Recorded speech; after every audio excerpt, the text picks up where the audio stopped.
Hey everyone, Corey from Aquarium Co-Op, another live stream. Here we are, talking about guppies.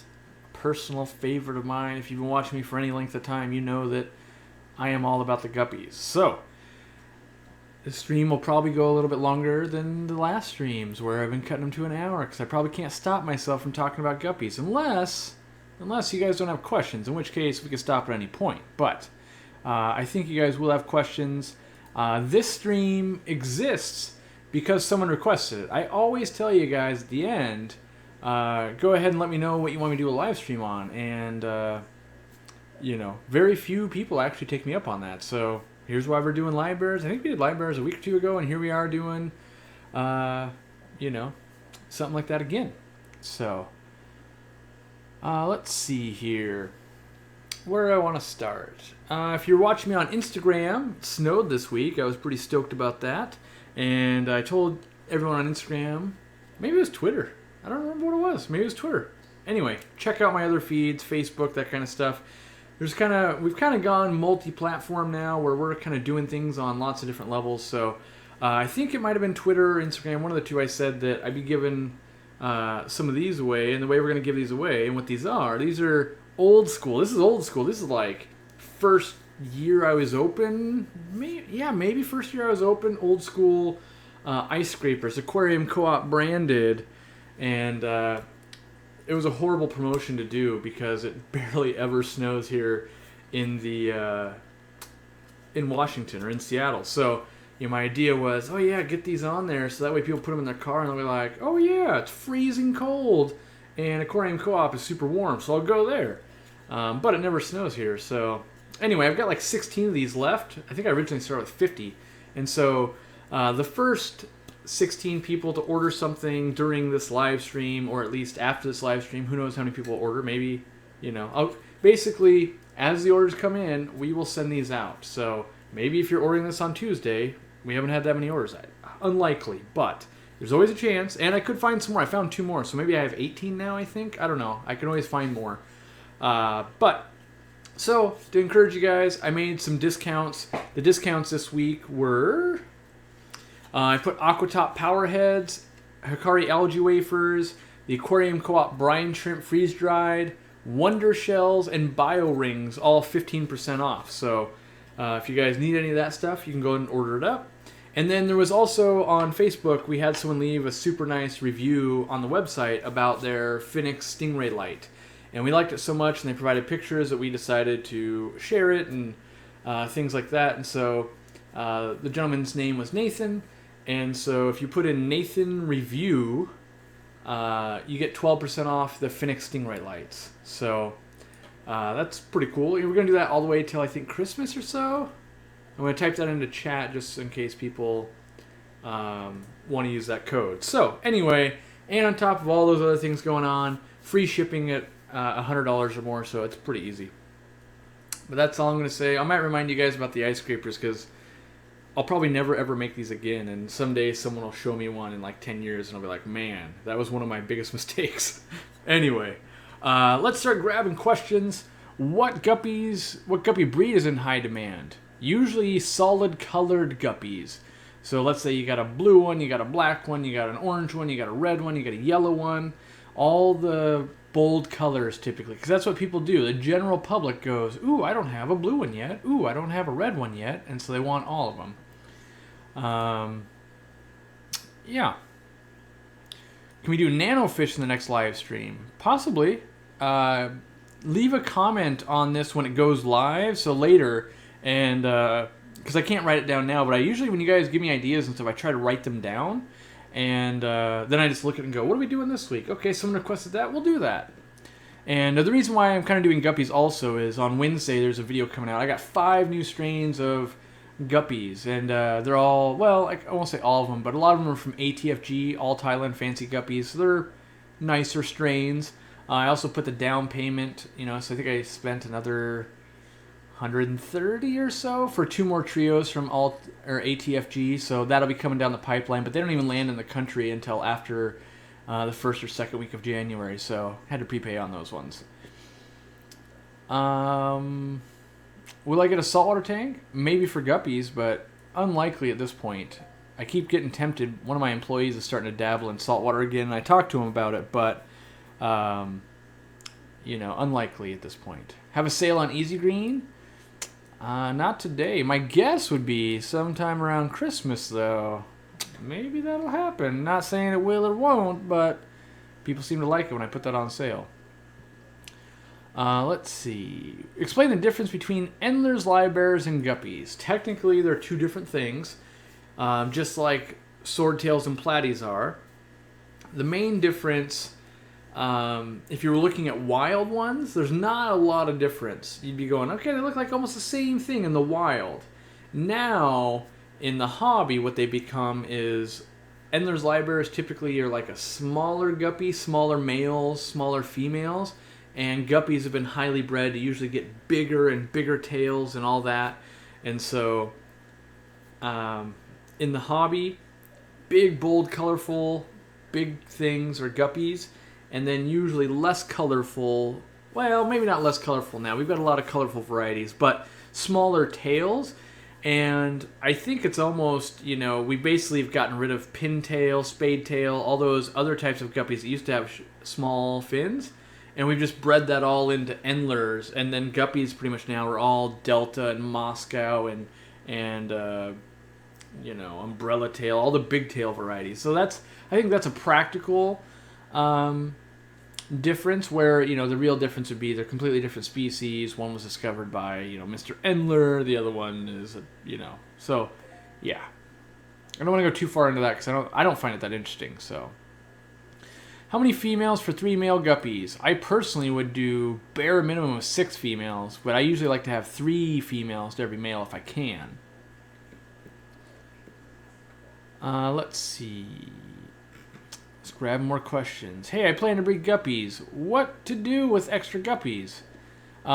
Maybe give them away to friends. You could give or sell them to a pet store possibly.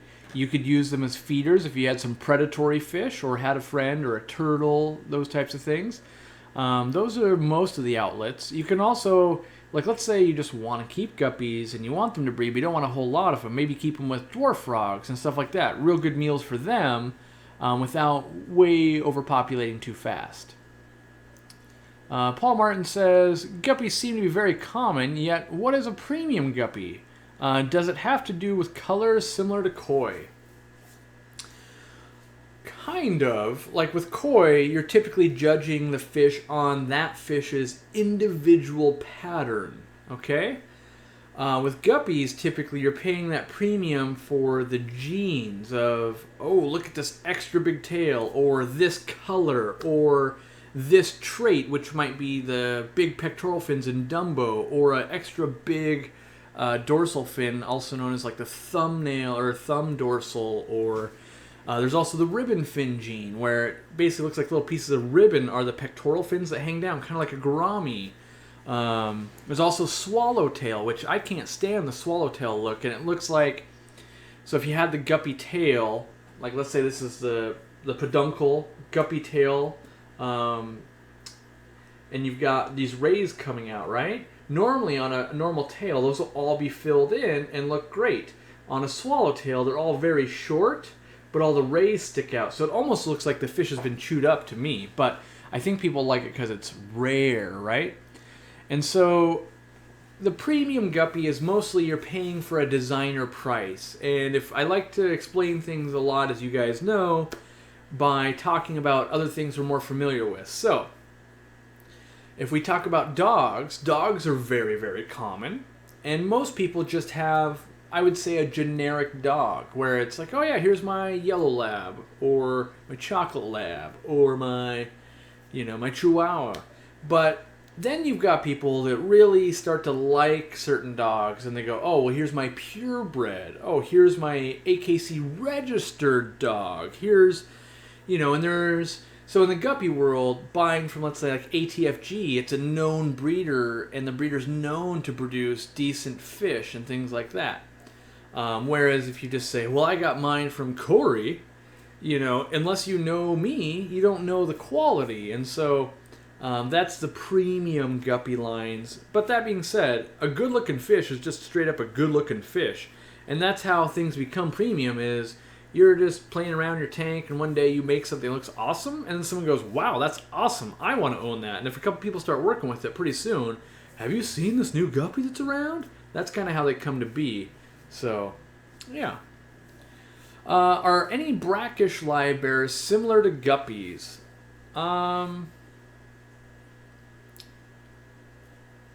There's some like Micropocilia and like the Picta guppy and stuff. Some of those you would swear are actual guppies. They're kind of in that family, but they do better in brackish water, and that's a lot of times why you won't see the Picta guppies in for sale, because they just I think they do much better in brackish water, and no one really breeds them in massive quantities that I've seen.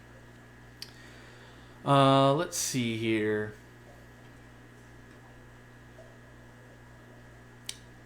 Corey, I really want guppies, but can't afford or have space for big tanks. I have a 6-gallon planted, filtered, heated tank.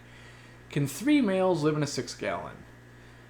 Yeah, probably. You just want to keep an eye and make sure they're not really harassing each other too much. They'll be rambunctious, but make sure that one's not clearly being outcast, like maybe he's not getting fed or he's getting picked on all the time. But it could be done, you know. You'll have to intervene if something goes wrong. Maybe swap a guppy out, get rid of the tyrant, or some kind of dynamic there. But it might work fine also. If you guys haven't already, watch the live stream I did with Braden Bettas. He's got an Instagram page. We did that on Thursday. Yeah, Thursday.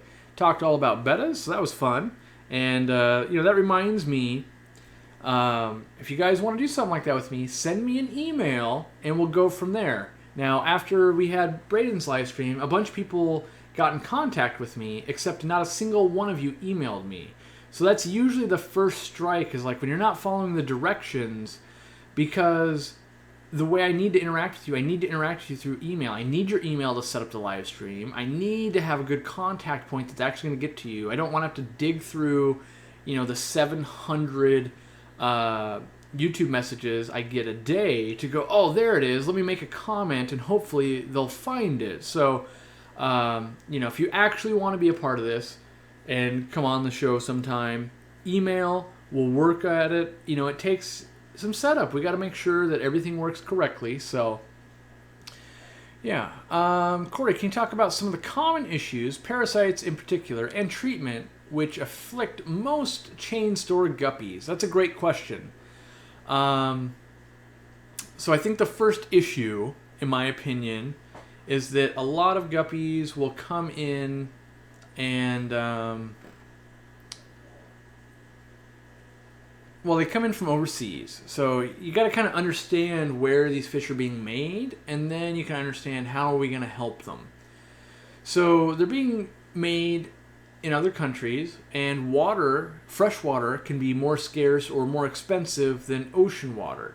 And so a lot of times ocean water is free, or at least very cheap transporting it, whatever it is. And so being that live bears will live in brackish water, they'll raise them in brackish water, and there's some pros to that. So in brackish water, there's not nearly as many diseases, and not nearly as many, let's say, like water or dragonfly nymphs and stuff like that can live in brackish water. So there's perks to using brackish water. And because there's not as many disease, when you transition them quickly to fresh water, if they had something, typically that dies off, then you ship it out.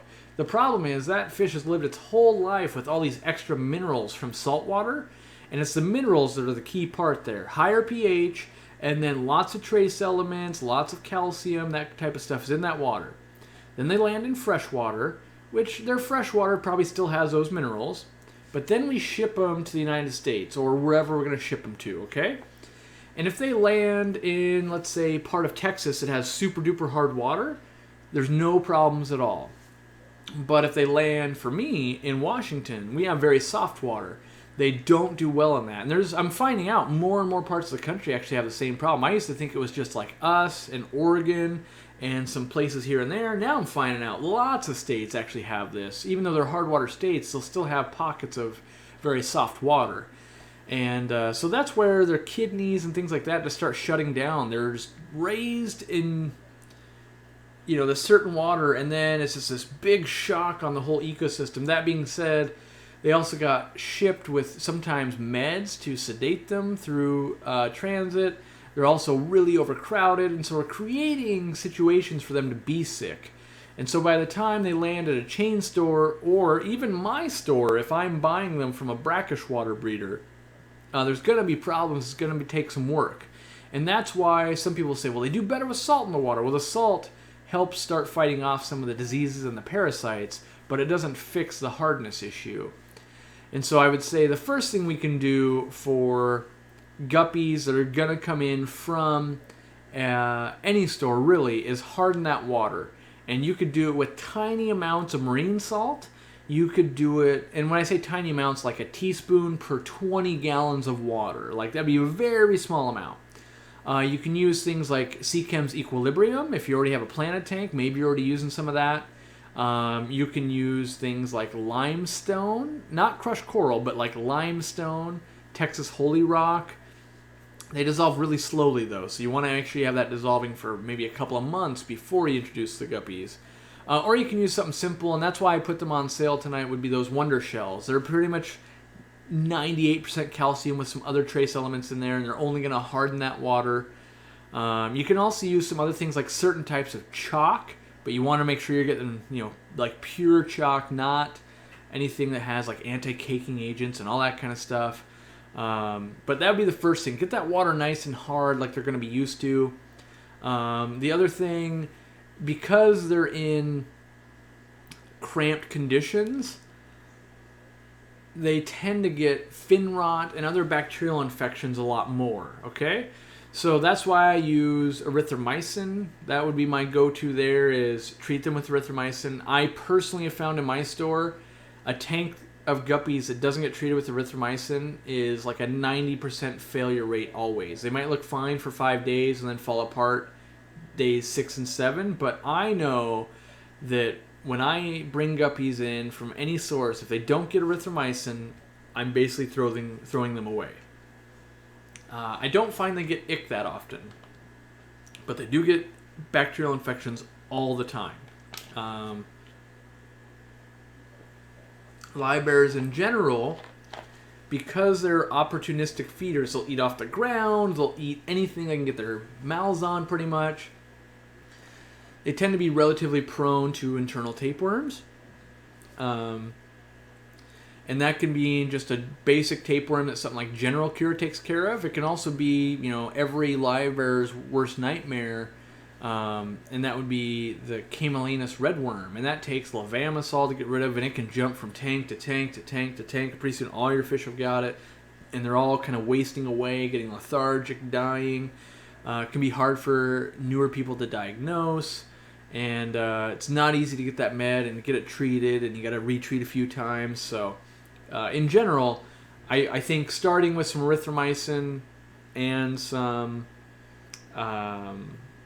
General Cure is a good step. I always add in ICX myself. That's just the 3 meds I always use. And and hardening the water should get you through most of the pain from buying a guppy. And I say pain because it took me years to find the vendors I like to use with guppies that were actually true freshwater. It's not as easy as you think. Everyone says, oh yeah, they're freshwater, don't worry about it, but they're not. And I was working with a gentleman even through Facebook this week where he went and bought guppies from 2 different chain stores, and he basically had this happen to him. And he asked both stores, and both stores said, we do put salt in the water to keep them alive. And but luckily he got some babies, and that's an important thing I want to talk about. Is if you can get some babies born in your water, those that raise up will be so much hardier than anything you can buy from me or any other store or any other breeder. Once you get generation number 1, it's hardy. If you can get generation number 2, bulletproof. But that can take some work, because they come in rocky. They got to adjust to your water. If at least then they get some babies out. If you raise those up, and then they have babies, you raise those up, then you've got something that, man, you'd really have to spike ammonia or do something really wrong to take those guys out, because they love your water so much. So those would be the common things I run into with guppies, and I think most people do too. And the other issue might be like an uncycled tank or something like that, because guppies are easy. In my opinion, guppies are not easy. They've been so inbred now to make such cool strains, and they look so good. They're not super duper easy. They're not hard, but if we're going to recommend easy fish, I'm going to recommend like zebra danios. Those are much easier typically. How do you manage dropsy in guppies? I've lost some in the past. So I personally don't think I've ever really lost guppies to like constipation, maybe one here and there to like getting kind of egg bound. But dropsy in general, I find is the culprit of that dropsy is like kidney failure, something that you can do nothing about basically. And those brackish water bred guppies are going to be much more prone to it in my experience long term.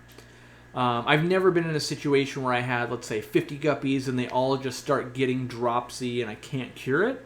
I have had situations where they get internal tapeworms and things and they're all losing weight and becoming lethargic and I can treat that. But in general, dropsy for most people starts out with either A, it was predisposed and there's nothing they can do about it, or B, they've got some bad water conditions going on that are causing them to back up. Best plant for breeding guppies. If I had to choose one, and I'm going to choose Java moss. And I know it's one of the harder ones to get. And I say it's hard because what you order online typically hasn't been grown underwater unless you're getting it from another hobbyist.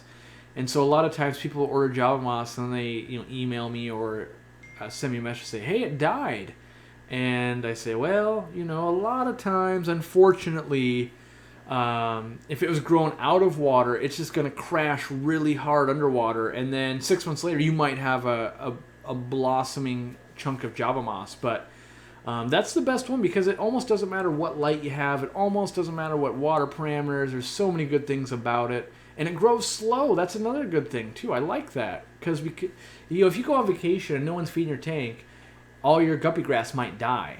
But Java moss, it'll shrug it off. It doesn't care. Let's see here. Is it normal to see only 2 guppy Gary in my tank? I'm not sure what that means. If you want to ask that question again, I will try and answer that. Can you raise guppies bred in saltwater in freshwater? Can you raise guppies bred in saltwater? If you keep the water very hard, yes, you can. And as you're having babies, if you were to slowly decrease the water hardness, you could create a strain of guppies that don't need hard water. And that's why I buy a lot of stuff from, let's say, Greg Sage. His libraries, he's got water like me, so they're adjusted to lower hardness. Typically, they like it more. Like if you have hard water and you buy something that's been bred in low hardness, they just like it even more going to high hardness. But from high hardness to low hardness, they hate it. So yeah.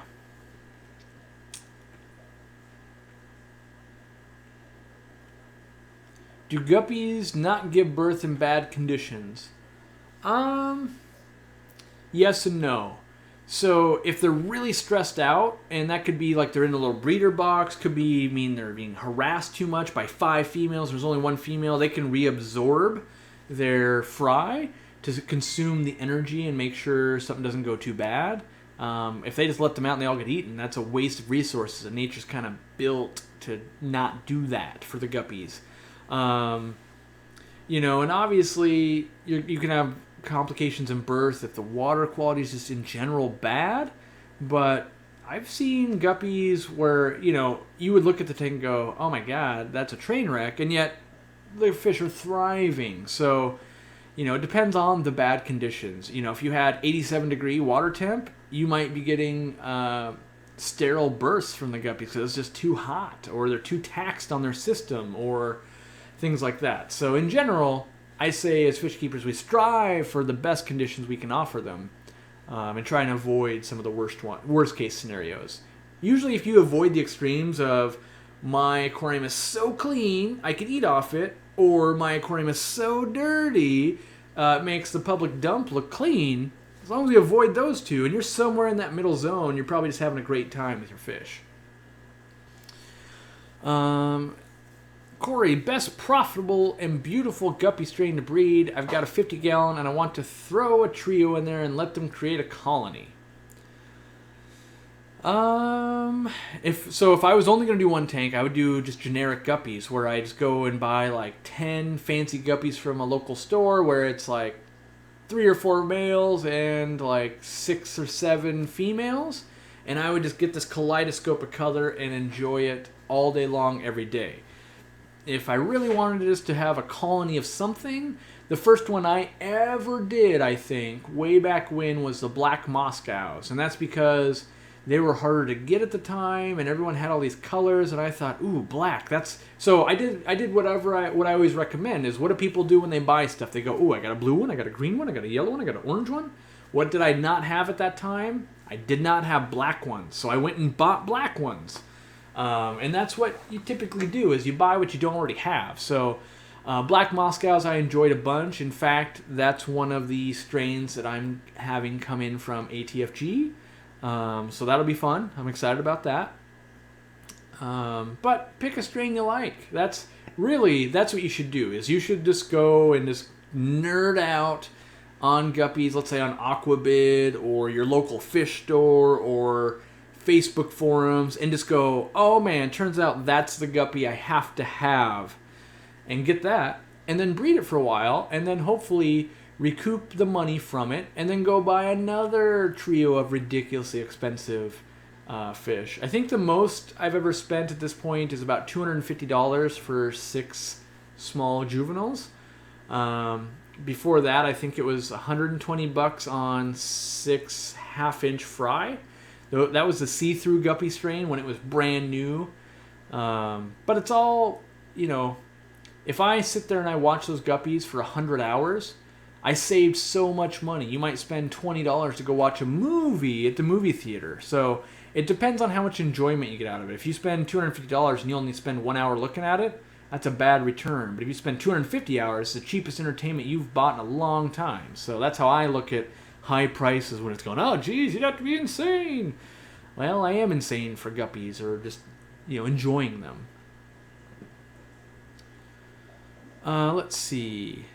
It's true. Laszlo says Corey has a dog, and it's also trained in kicking fish tank lights. It's so true. She's like a ninja, just whoosh, and lights go straight into the aquarium. Let's see. Fancy Guppies. So where can I get plain guppies? And why are they called a fancy guppy? So a fancy guppy would be... how do I explain this? Because most people haven't seen on Fancy Guppies. So all guppies started out as what you would call a feeder guppy. So when you see a guppy that is like mostly silver with a little bit of splotches of color on it, they're just completely randomized pattern, really. That is what a guppy is. Well, we saw that, and then we go, wait a second, what if we gave it more of that color? That'd be even better, right? And so then you do that, and then eventually you go, wow, we have more color. And then 5 years later you're going, well, what if we made them bigger? What if we made them all one color? What if we made them... And that's what keeps starting and spreading and moving the genetics year after year after year, is what can I make that we don't already have? And so if you just want to do plain guppies, that's relatively easy. You go buy some feeder guppies. You're going to want to clean them up, and they're going to be in rough shape, but many people really enjoy fancy guppies, and they tend to do well in subtropical temperatures where fancy guppies are pretty pampered and don't survive. But feeder guppies a lot of times, when bred in such cooler water and compact conditions and stuff, they're really a strong guppy, because only the strong survives in that type of scenario. Do plecos eat fry? Typically not. Most livebearer fries will be able to swim away from that. Let's see here. Seachem Cooper mine on my website is $0. That's a pricing mistake, so someone will have to fix that, hopefully. I wonder if I can do that real quick while I talk about something. Corey, I went to your store yesterday from Vancouver, BC. It looked awesome. Your Monterey from Phoenix made a huge difference on the fish. That's what I noticed differently compared to other places. It definitely can help, especially on a guppy tank. It can look ridiculously cool. I've got some on the Variatus tank that I set up, which that's also in the Wednesday video. Wednesday video is going to be awesome. You guys better be ready. It's a little bit longer. I haven't even edited it yet, but I know it's going to be long because I unboxed 5 strains of guppies. I planted up that whole 100-gallon tank. So yeah, I got to edit it still, but I'm trying to get back to my in the fish room. I'm trying to spend more time in the fish room and less time editing and stuff like that. I just, I just want to go out there and I want to do what I want to do, and then I want to show you guys what I did back like I used to do it. So yeah, let me fix this Cooper mine real quick. Sure enough, there is one that's like $0. I don't know what the right price is supposed to be, but it's not supposed to be $0, I'll tell you that. Let's see here. Trying to catch up here. You can use spawning mops, yeah. We've got them on the website. Spawning mops are actually great if you're bad with plants or your water is a little brackish. Yeah. Can I explain the Macarif in the Sunrise Macarif guppy? I used to know it, but I used to know them as the yellow Macarif guppies. I used to think it was named after a guy that developed it, but I found out that wasn't true, but I can't remember what the actual trueness was. I'd have to Google it for like 20 seconds, and then once I did a little bit of reading, I'd be like, oh yeah, it's all coming back to me now, because I nerded out on that for a little bit, but I can't remember, and I don't want to say a story, and then that story starts getting passed around, and then pretty soon it's like, did you know the Macarif guppy is based on a guy who owned Mastiff dogs? He used to breed them in Alaska, and then he migrated to France. Like, I don't want it to become some crazy story that, it becomes internet lore. So I'd have to do a little bit of research before I'm like, oh yeah, that's what it came from. I forgot. What's the rarest guppy I've ever owned? I don't think many guppies are that rare. I think the rarity is all how new is a guppy, so at the time it was probably my Dumbo-eared guppies, but that was like, almost a year ago now, and now they're relatively easy to get. That's how it always goes. I don't think I have anything crazy rare. I tried keeping some of the heirloom strains, and so what that means is like guppies from the 60s and 70s that were like known strains. They're not super duper colorful, but they're kind of what started the hobby, and I kept those for a while. The problem is you'd get these big blooming colonies and no one wanted them. Like, you show them to the public and they're like, yeah, that's almost a feeder right there. And like, well, yeah, it kind of is, but it's got a cool story with it. And they're like, yep, I'll take the black Moscow and the red Moscow and this. So let's see.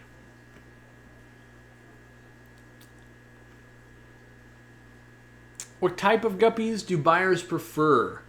Typically, a buyer, and when I say a buyer, I mean like someone that walks into a store, most people want the biggest fish with the most color for the least amount of money. So that means if you have really big female guppies, ooh, that sells well. If the female guppy has a lot of color on it, that also sells well. Males, if they have really big tails, that also sells well. The problem is, from like a breeder standpoint, I want the youngest fish in the tank. I want, so like what the stuff I'm buying from, you'll see in the videos, I bought all juveniles because I want them to grow up in my water, and I want them to have a lot of breeding age left, not selling me, these really old guppies that I'll be lucky to get a couple of drops out of them before they die. Because guppies only live, depending on the temperature you keep them at, anywhere from 18 months to 40 years. If you're cooking them, got them at 82 degrees and they're just a factory cranking out fry, you might find you're only getting 18 months. And if you bought a guppy that was already 6 or 8 months old, and you've only got a year left, and it takes you a month to get them settled in, and you got to really be on it. Otherwise, you wait a little bit and you go, oops, they're starting to die from old age. Let's see here. Corey, can angels, are they okay to keep with guppies? It can be done. I've seen some people do it. In general, I find that they'll the angels will eat a lot of the fry, but I've got a lot of customers that do keep guppies and angels, but mostly it's adults, not so much for like a breeding purpose. But yeah. How to breed feeder guppy into Fancy Guppies? You would just combine them, and typically you just get these mutt-looking things that, unless you really work on it, is not really sellable. They would just be like feeders at that point. But yeah. What started my love for guppies? I don't know if I know like why I started to love guppies.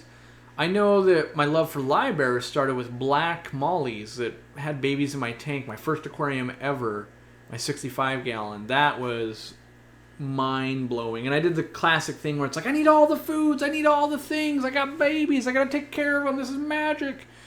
And, you feed them and you love them and you hug them and you take care of them. I don't know what brought me to guppies, though. I don't know at what point where I was like, man, guppies are the coolest thing ever. I do know I've thought that way for a very long time, and I don't think, and I don't know if black Moscow guppies, I think I had generic guppies at first. I had to have. I don't know. So I don't know how I became such a guppy nerd. I do know that it was fairly early in my hobby, though. Cranky Me asks, what are some good tips for new guppy breeders? My good tip is this. Get the tanks well planted. In my opinion, use crushed coral as substrate. Use any decent light. And avoid the albino strains. There's a lot of albino strains, and in my opinion, they're weaker genetically than ones that aren't. So if you're going to get, for instance, a red delta guppy, it took me a very long time to find blue-eyed red delta guppies because the red is always more intense on an albino body. But that is a much weaker fish to me. I've had both of them several times, and albinos consistently, for me, in my water, with the way I keep fish, have always been less hardy. So I typically try and avoid a lot of the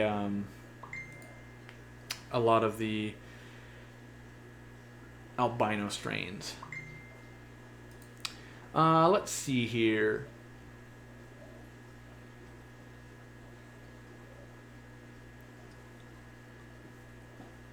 Is erythromycin safe to use in established tanks? I've read that since the med specifically targets gram-positive bacteria, nitrifying bacteria can be put at risk.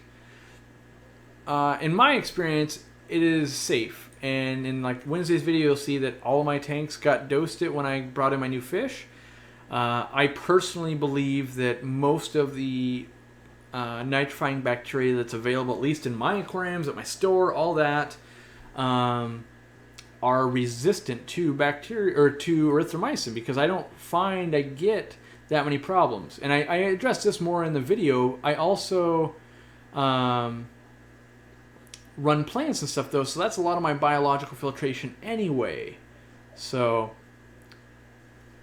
do I recognize there could be a risk? Yes, but I also recognize there's a risk with all medicines, and I just typically haven't had problems, and most people that I interact with, the value they get out of using those meds is worth it to the potential risk. So I would definitely recommend keep an eye. Like, don't just like dose meds and then go on vacation, obviously, but keep a close eye on it. Test your water, lightly feed, treat it like it's going to absolutely destroy your beneficial bacteria, and then when it doesn't, you're just pleasantly surprised, right? Surprised? Yeah, you're surprised. Let's see here. I wish I could have an hour-long conversation with this guy on keeping fish without paying $60. Me too. I wish I could sit here and talk all day and not have to pay bills. That's part of the problem is, brick addiction. I would love to talk with you, and maybe you come on a live stream, we just talk, right? But at the end of the day, my 60 minutes would be spent talking to people anyway, and I personally would choose to interact with, let's say, 12 different people and have 5-minute email conversations or video conversations or whatever, if it's just on my own time, and help 12 people, then just help one person for 60 minutes. So, and I did conference calls today with people. It's I think most of you that have ever, well, I won't say most, all of you that have reached out to me know that I always get back to you, or at least 98% of the time. And now I've stepped up my game. I bought an iPhone so that I could specifically reply in video, which you guys have been seeing that on the Tank Talk group. You've been seeing a little more on Twitter and stuff like that. So I try to help as many people as I can.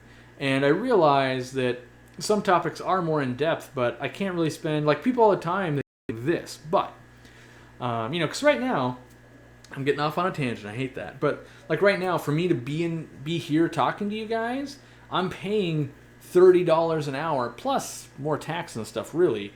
$30 an hour for employees to be at the store where I could be there. And it's one of those things that if the owner of a store is in his own store, they sell really well because people go, oh, I want to buy from the owner, that type of thing. So that's where I have to keep it where it makes sense to everyone. And, that's what it takes. So if buying my time, for instance, you pay me $60 for an hour, I have to pay 2 employees to be where I was going to be, so that's at least $30, at least.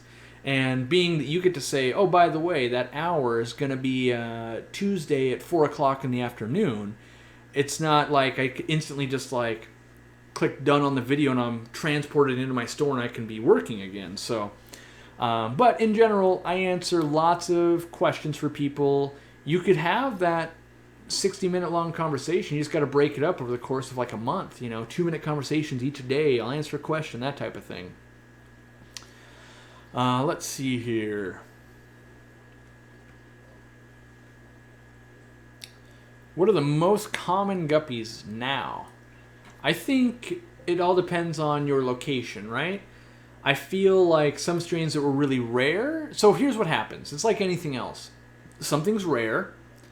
Then something becomes cool, then it gets overbred, and then it's too common. So the ones I can think of off the top of my head right now, I feel like the Japanese blue guppy became way too overbred, and it's like everywhere, right? You can pretty much pick it up. And how I judge this is when I have 6 or 7 people in the span of 6 months, different people, they're all breeders going, I have 150 of this fish, are you buying?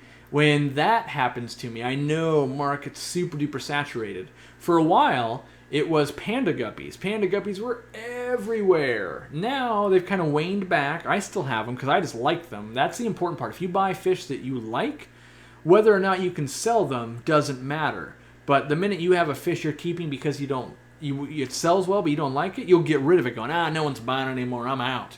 But the guy that still has it, you'll start selling them again. Let's see here.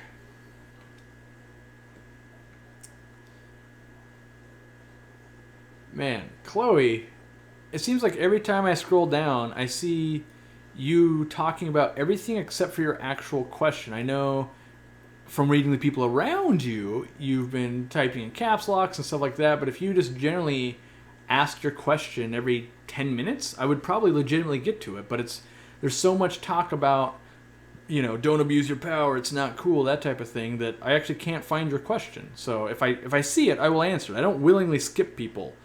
But there's so many questions going by, I do what I can. So I'm scrolling up, and I'm not seeing it easily, but if I do see it, I will answer it. So let's see. See, like here it is. I see your name again. Why are you telling me to chill? I'm not doing anything wrong. Just ask your question. It's that easy. Let's see here. I was also wondering where those fish conventions are in Florida because I live in Florida. So that's from Brick Addiction. Usually they're in tandem with the Gold Coast Aquarium Society.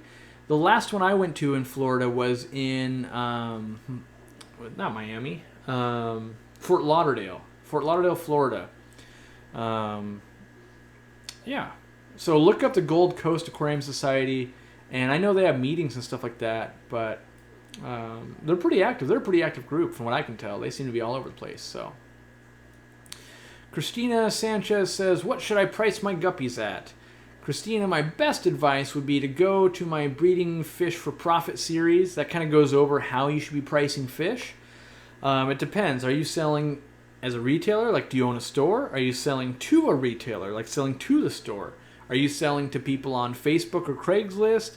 all those are going to be different prices. Are you selling online? If you're selling online, your prices should probably be very expensive, but then cheap shipping or free shipping, and if they arrive dead, you reship for free. So there's all these different aspects there that would depend. If you're selling to a store, which a lot of people, I think that's what they're going to do, then I would say, maybe 50 cents a guppy, and it depends. Are you taking credit? Are you taking cash? Are you, how many? If you're going, I got 6 guppies every 8 months, you're not going to get very much. But if you can go, I can supply you with 100 guppies a week, and you'll never order guppies from a wholesaler again, that's a real business partnership you got going. Let's see. Joel Gillett says, I would make a monetary donation to Aquarium Co-op if I knew how. So, I'll touch on this. I rarely ever do. If you legitimately wanted to make a donation, there is a way to do that. I encourage everyone to instead buy a product they need from me, and the profit margin I will make will be like that donation. But if you couldn't buy because you live in Canada or some weird reason, the only way you could currently donate some money would be to buy me a taco, so to speak. And that's on the channel page. So if you go to YouTube/Aquarium Co-op, there's a little thing that says, donate, buy me a taco. That would be the way you would do it. I rarely ever bring that up because I don't want it to be, if I don't make $100, I'm not doing this again. No. I put out all the information out there, and I hope that it's sustainable and allows me to hire more employees. And, I think a lot of people are starting to get what we're doing because they see the value when they interact with Kaylee, and she's on the shipping team, and she's making some videos for Facebook. And then you've got Allie, who's showing how to feed different fish and stuff on Facebook. And so it allows me to put some people into place that can just, keep, giving back. I figure if someone...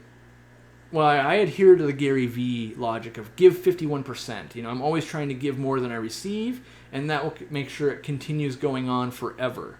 That's my hope, and I hope to deliver that. I won't say I always can deliver that, but I try to. I'm going to leave it at that, because I don't want to spend any more time talking about donations or anything like that, because that's not why I'm here. Guac on a taco, near and dear to my guppy heart. I would say about 25% of the time, I need about a 5-gallon bucket full of guacamole on each taco, and then 75% of the time, I'm appalled that you would even offer it to me. So I got to be in the guac mood, I guess. Always sour cream, always cheese for sure. Let's see here. What type of guppy? I answered that one. Yep. So I scrolled up. That's why.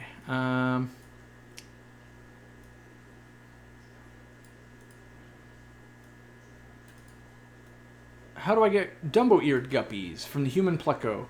You'd have to get it from someone that's currently got them. I barely have mine up and going again, which I'm super stoked about. I almost lost it. So that's what killed me, is I paid $250 or $220 or whatever it was for those guppies. It wasn't the price that killed me. It's the fact that I loved them, and I killed them by neglecting them. Like, not neglecting them of like, oh man, I never changed their water, you died.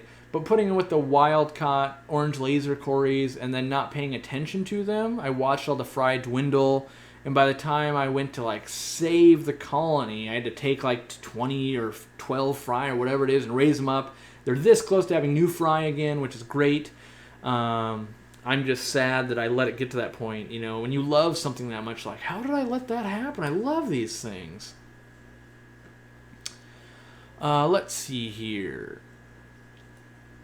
A bunch of rainbow fish. I've raised some blue phantom plecos. Oh yeah, LR Brett's. That guy's living my dream. My dream of just being a fish nerd with 5 fish rooms. That guy's living it up. Kyle's World says, should be at least $100, but Corey's a giving individual.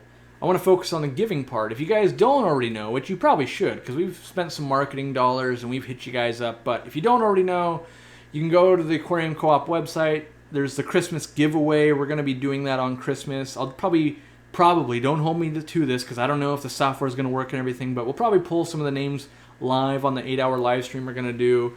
But, there's a chance to win $1,000 worth of stuff. There's like, 34 prizes. And That's all part of it, right? So if you guys buy stuff from me and I go, wow, we're doing okay, let me give back, you know.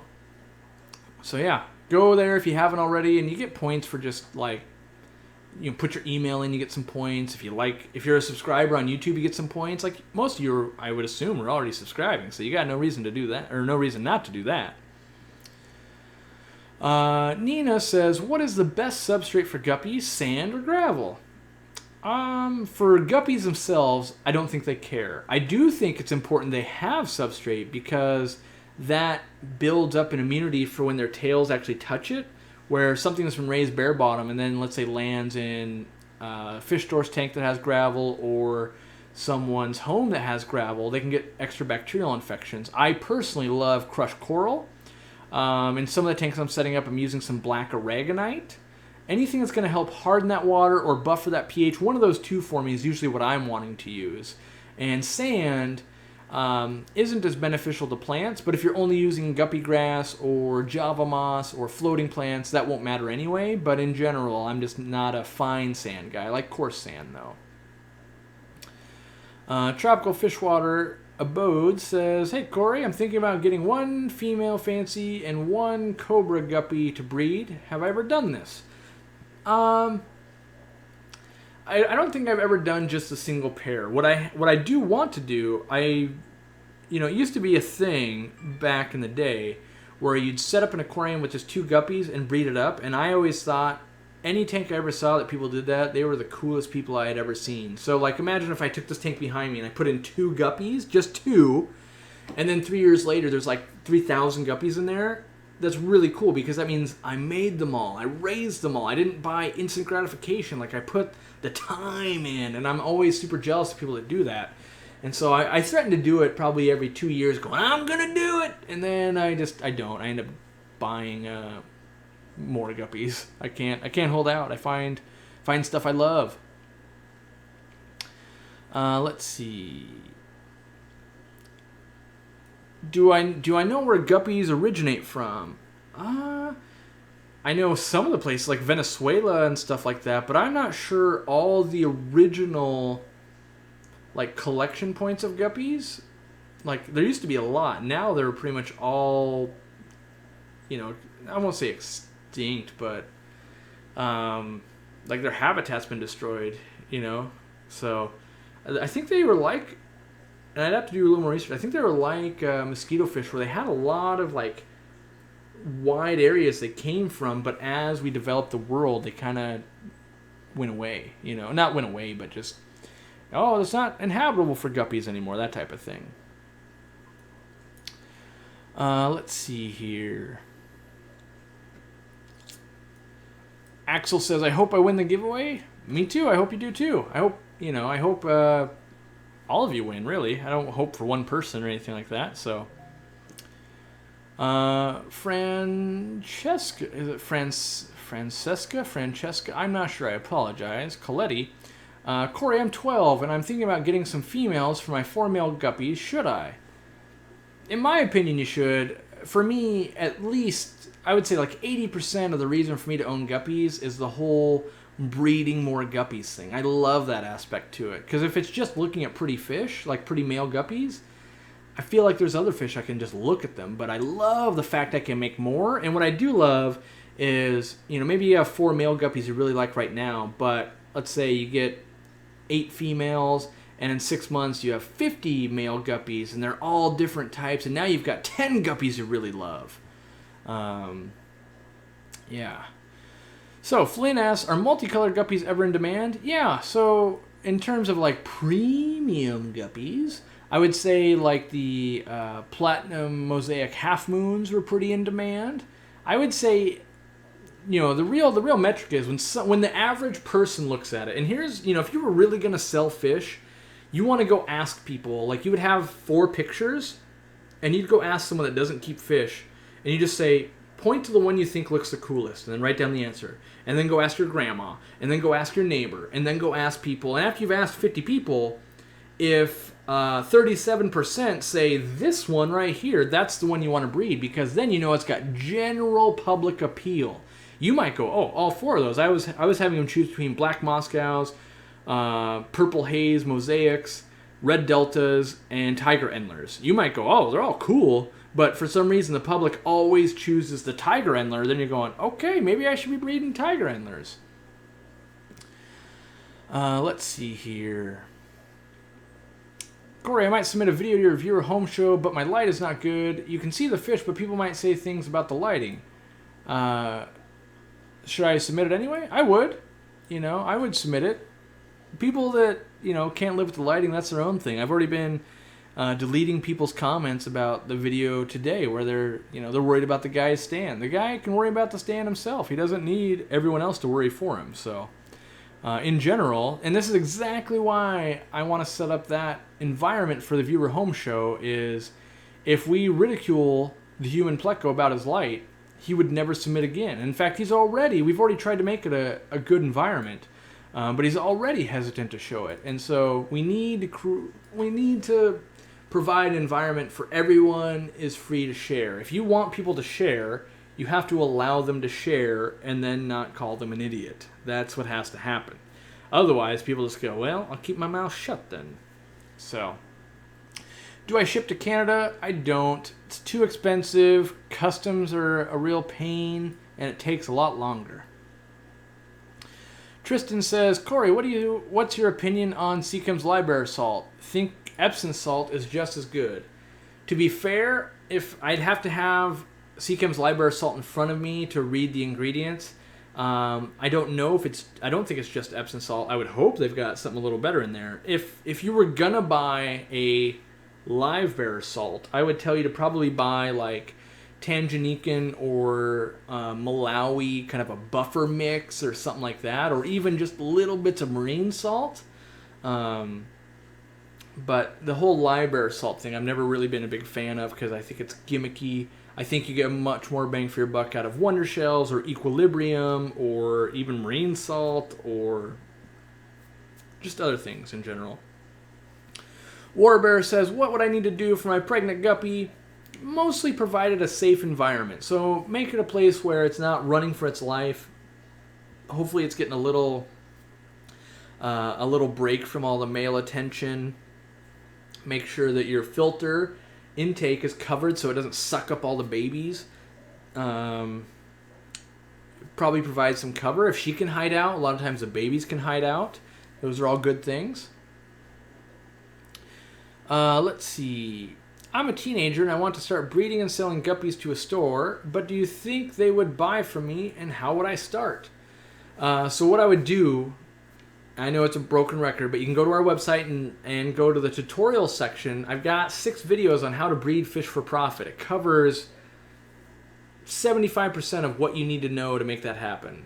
And once you learn all that stuff, you will know the answer to that question. And then there's like another 25%, which means that you have to make decisions based on your local market and things like that. But it goes over how to build a good relationship. It goes over what tank to start with, what type of guppies, what type of setup, do's and don'ts, how you're gonna get them to even listen to you, and it might be like, oh yeah, you've got a brand and you've got a business license and you will take credit card and things like that. It goes over that, all over that in a lot more detail than I can do here.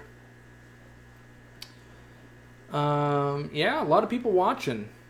I appreciate that. I mean, I'm glad that this many people like guppies, honestly, because I love guppies, and I feel like I can talk about them all day long, every day. Let's see here.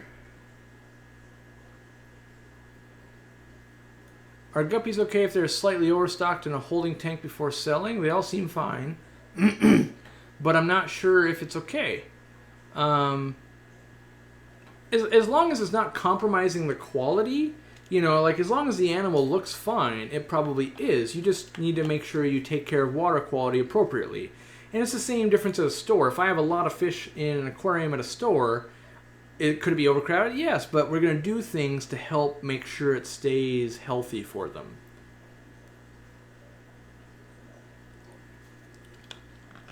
John Corey says, are there genetic resources for guppies, like what ratios you get when breeding different features? Yes. It's been a long time since I've really looked into that. The best sources that I knew of is probably 5 years ago. Basically, when I worked for someone else, I just nerded out even harder on fish because I didn't have to worry about business side. So you know how much I love to research about fish now, but imagine I didn't have to run a business. So then I'm just researching fish 10, 12 hours a day. But the best source that I had found 5 or more years ago would have been Philip Shattuck. And he had some online PDF books and things like that. And I don't remember his site, but I bet you if you Google Philip Shattuck, Shaddock, you could find his research and documentation he was putting together. I bet you could also find a decent amount with the IFGA, right? What is that? International Fancy Guppy Association. Those would be the resources I'd be looking towards. And to be fair, I am not one that's super duper familiar with Punnett squares and stuff like that you're going to use to figure out how much ratio of each gene do you need to make what you want it to do. So, do I have information about breeding Neocardinia shrimp? Yes, I would say I do on my site, or on my channel. You could look, I think I've got a video on breeding orange ones, and then there's probably more information on a few other strains as well. How do I control guppy population? Use a fish that will eat some of them, or maybe a frog or something like that. You could also just net some out and feed it to a tank that had angels or something like that.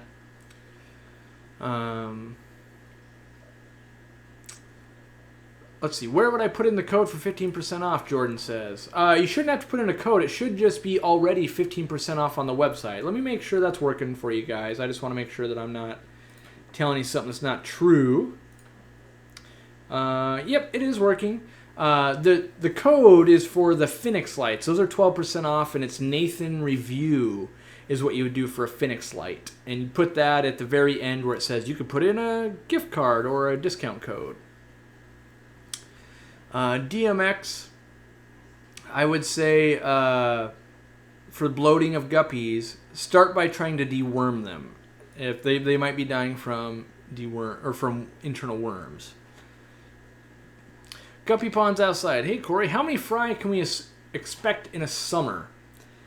I think it's going to depend on how you have it set up, how much you're going to feed, and how many do you want. So when I first started the store, I was with a breeder and we were trying to make some guppies, and we made way too many. We actually made a problem for ourselves. So we used a 700-gallon pond, which was like an 8-foot round pond, and we set it up so that it was insulated on the top and stuff like that, and it just had some aeration going and things.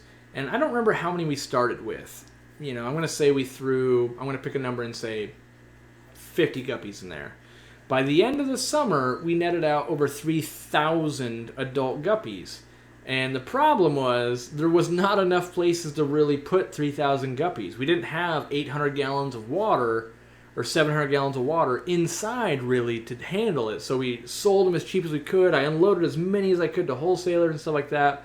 But I made a problem. So you might want to start out the opposite way and ask yourself, how many fry do I want at the end of the summer? And then work backwards from that. Okay, if I want 100 fry and every female has 30 fry per month, well, then I don't need very many females at all to have 100 fry by the end of the summer. And so if you know you can move 800 fry, just do that math. You might go, oh, well, I only need like 5 females, and I could pull that off. So, why are the elephant ears of bettas white and the guppy ears, elephant ears, black? I think it's mostly just the genetics there. I do think down the road we will see other colors, but I don't know the genetics enough. But it could be that, for instance, white and longfin gene work well together, whereas black and longfin gene doesn't on a betta. But for a guppy, it does. So I'm not sure, but I bet you long term we will see a lot of colors for that. Let's see here. If I get new guppies from my local fish store, should I treat them with anything while they're in quarantine before putting them in my tank? And if so, what meds would that be? I recommend using the standard trio of meds that I use. Again, that's on the tutorial section of aquariumcoop.com. And those meds would be erythromycin, Icex, and General Cure. Those are my go-to 3 to start every fish I come into contact with. From there, if I need to change what I'm doing, I will. But that's a great starting point for me on all fish that I come in contact with. Let's see here. Am I selling fish online right now? I am not currently selling fish online. It's pretty cold, and I think shipping the fish is putting too much stress on me and my staff to make it happen. So I've just backed off that whole project for now. And yeah. Oh yes, last move. That is a discount code from Taylor Nicole Dean. That is true. Which is We Love TND. How would you transfer a guppy bred in brackish water to freshwater? Mostly just use lots of hardness. I would just plop and drop it, but the water it was going into would be very, very hard. That's a good point. Elijah says local fish stores, not chain stores, will buy your guppies. And the reason for that is chain stores typically have an agreement that they will only buy from one wholesaler.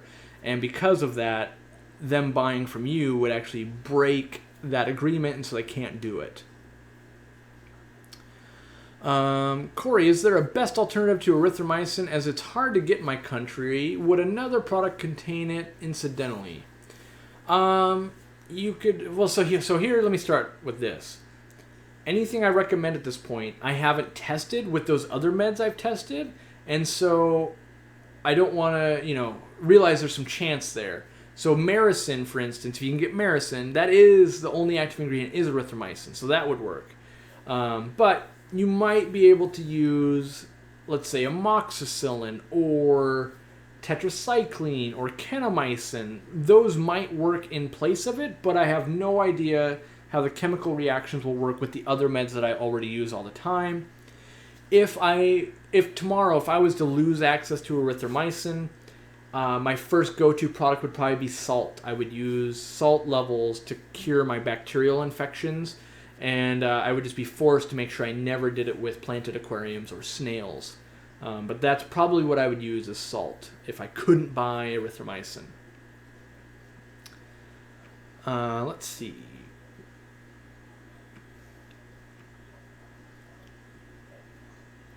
My water out of the tap is 7.6 and guppies seem to be thriving in it. Yeah, that's great. I say all the time, I wish I had pH that high. Mine's 6.8 out of the tap. Ugh, brutal for live bears. Could you feed guppies blueberry? I think so. I used to have some koi food that had blueberry in it.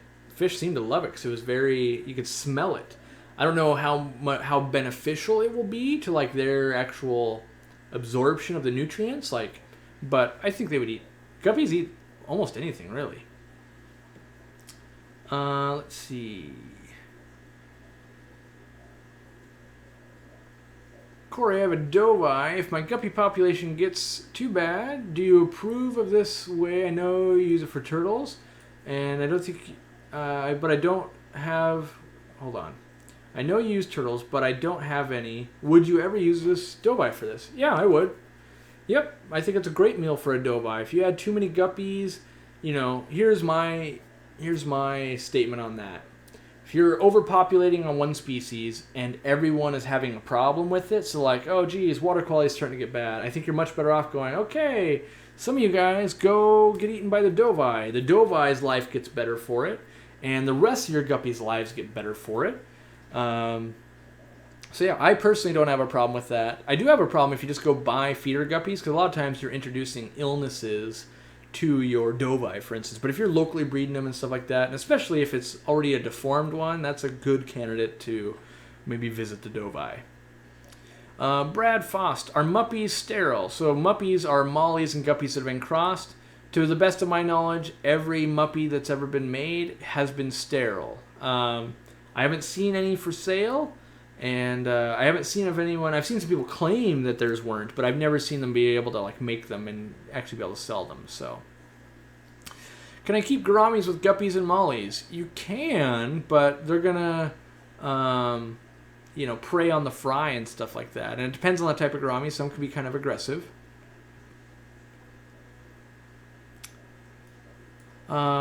Wait, my tap is like 8.2 or higher. Should I be looking into breeding guppies and livebearers? I would. A lot of livebearers would love to have that if your water's hard. If you just have high pH and no hardness, that could be a problem. But in general, yeah, they'll probably love it. Andrew Lee, what's the best food for guppies for breeding and for growing? What brand?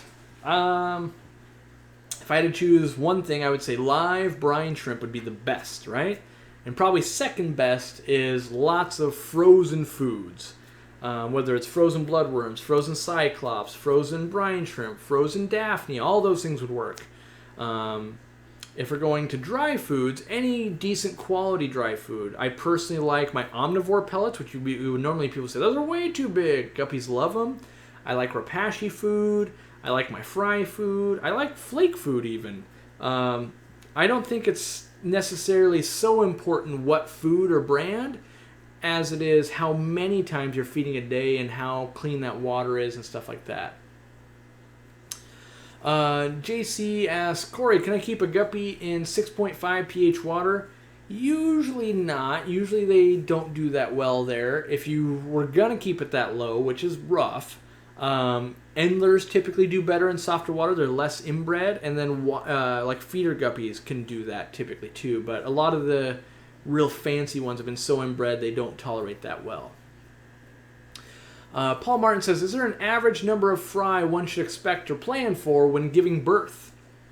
For guppies, I like to throw the number 30 around. And it's because that works for most strains of guppies. I think the record with the American Livebearer Associations is something like 418. But in general, guppies are highly inbred now.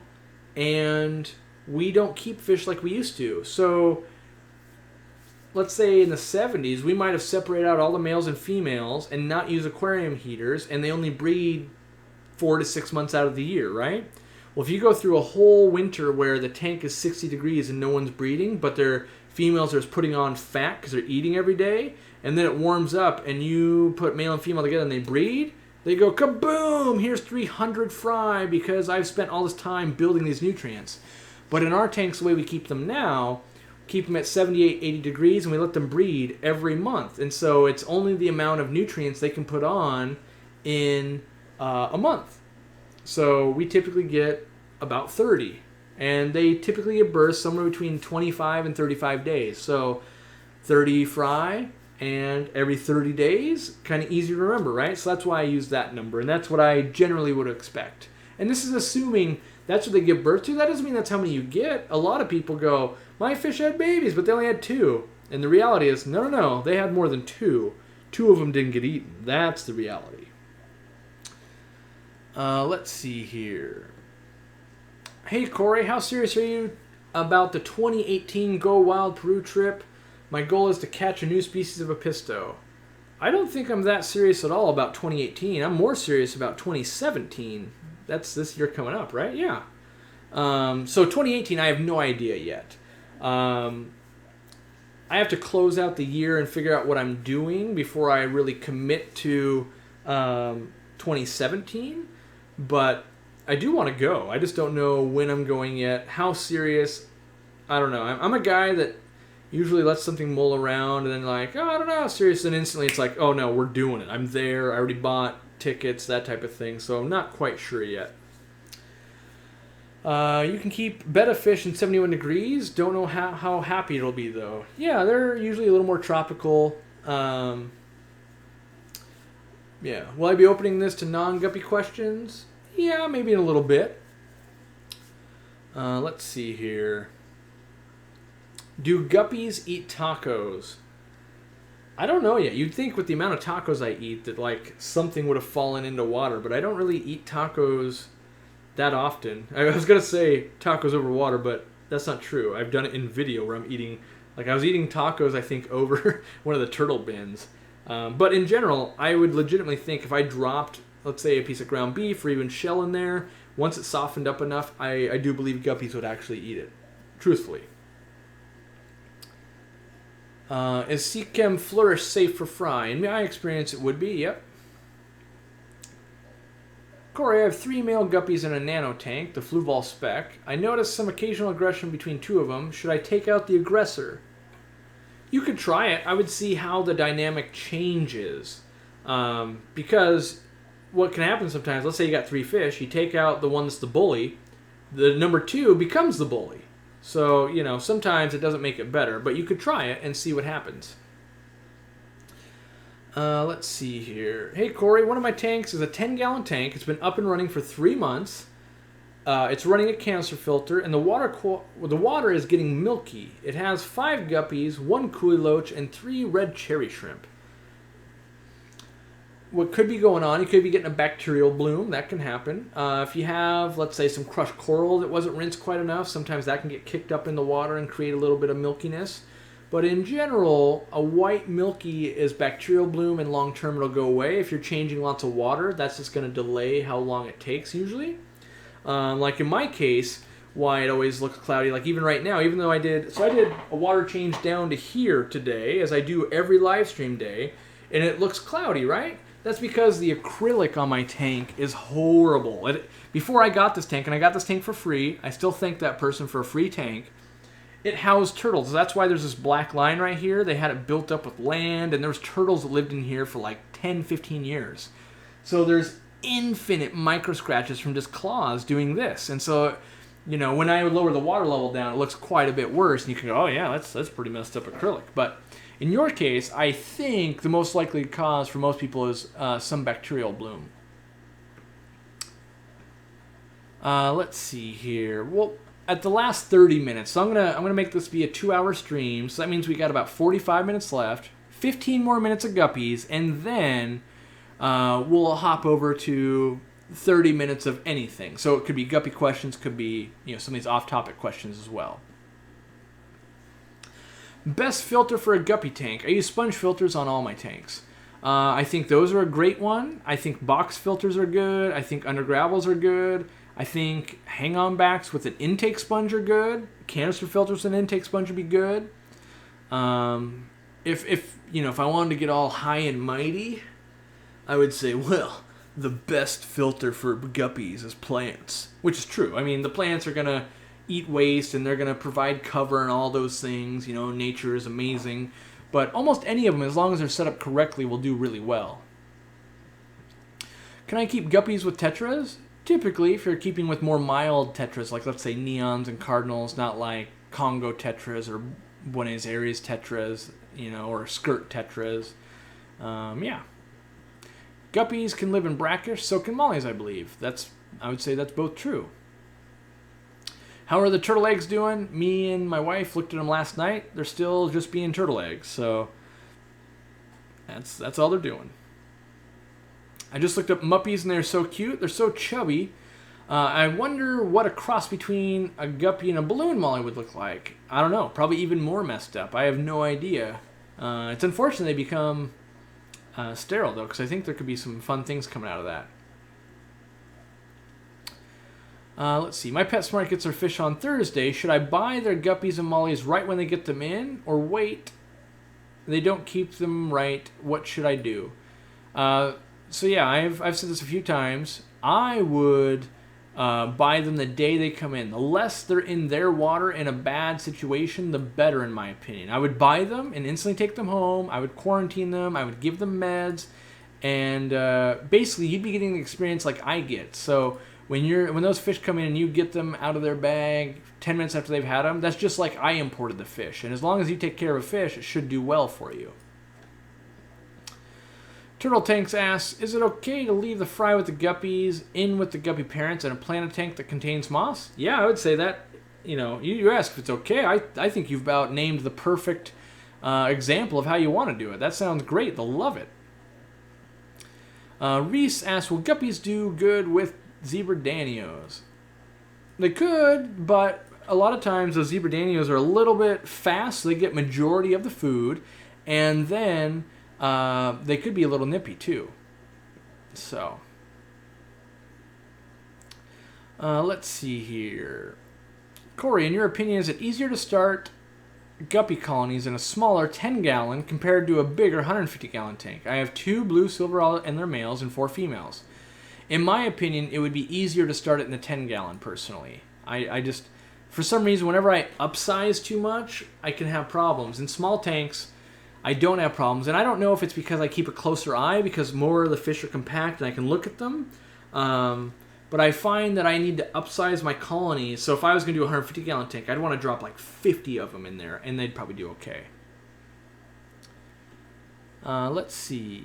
Good place to buy solid color guppies. I would say Aquabid is probably your best source at the moment. You know, there's a little bit of hit or miss there for sure. Will you try to recreate Muppies, an experiment, cool thing to add to your portfolio? I don't think so, because I don't know. While they would be cool, I wouldn't be able to sell them, and it would be a lot of work for not a lot of return because they couldn't keep the strain going, unfortunately. Let's see here. I've got a grow light for houseplants next to my guppy tank. It shines through the bottom corner. One swims slanted towards the light, never switches sides. Could that be the cause? One swims slanted towards the light. It could, yeah. I mean, the easiest way is to just turn that light off for a couple of days and see if it changes its behavior. Then you kind of answered your question for you. What are the ingredients for gel foods? Mostly the same as other foods, just less fillers. So, you know, they'll have krill and fish meal and spirulina and things like that and vitamins, but less wheat germ / soybean meals, that type of thing. No corn. So you're basically getting something to hold it together, which is the gel, instead of those binders. So I used to say that all the time, Melody, that corridoras go well with guppies. What I found is they don't go well with my Dumbo ear guppies because they ate all the babies. The wild-caught ones did anyway. So for me, that didn't work out. But in general, yeah, in a community tank, I've never had problems before, but I learned catfish are catfish, and maybe I wasn't getting enough food for all the fish I had in there. I don't know why they went predatory, but they did. It made me sad. I almost lost that colony. Would have been a bad time, but they're going good now. 9 more minutes of guppy questions here. Any ideas how to reduce the noise from the sponge filter or aerator? I think people have answered that in the discussion here, but go... I guess it's on my channel too. If you watch L.R. Brett's Aquatics fish room tour, he's got like a deli cup lid system that kind of floats on top of the water and the bubbles hit it and quiet it down quite a bit. Let's see. Are guppies good with dwarf puffers? A lot of times the dwarf puffers are a little too nippy for their long tails. Charles Fish Tanks. How popular are solid yellow guppies? Not cobras, but bright yellow coloration that covers almost the entire body. I think they would be popular. I don't see them very often. I had a great strain of the German Berlin buttercups that I liked a lot. That's kind of mostly yellow, a little bit of white with a red line. I loved that fish. I never really tried to sell it in mass quantity in a store, so I don't know, I don't know how desirable they are. What I do know is typically any solid color does pretty well. Is Repashy Soylent Green suitable for guppies? Definitely. Yeah, Repashy is one of my secret weapons for breeding guppies because it allows them to eat for like 8 hours at a time. So if you're really putting the food to those guppies, you'll make a lot of guppies. Do I need a night light? Wait, do I need a light for the night for my for my fish tanks? You don't have to have it, but some ambient light I find does help a little bit. Kind of replicating kind of a false moon, I think can be helpful. Does temperature influence the sex of guppies?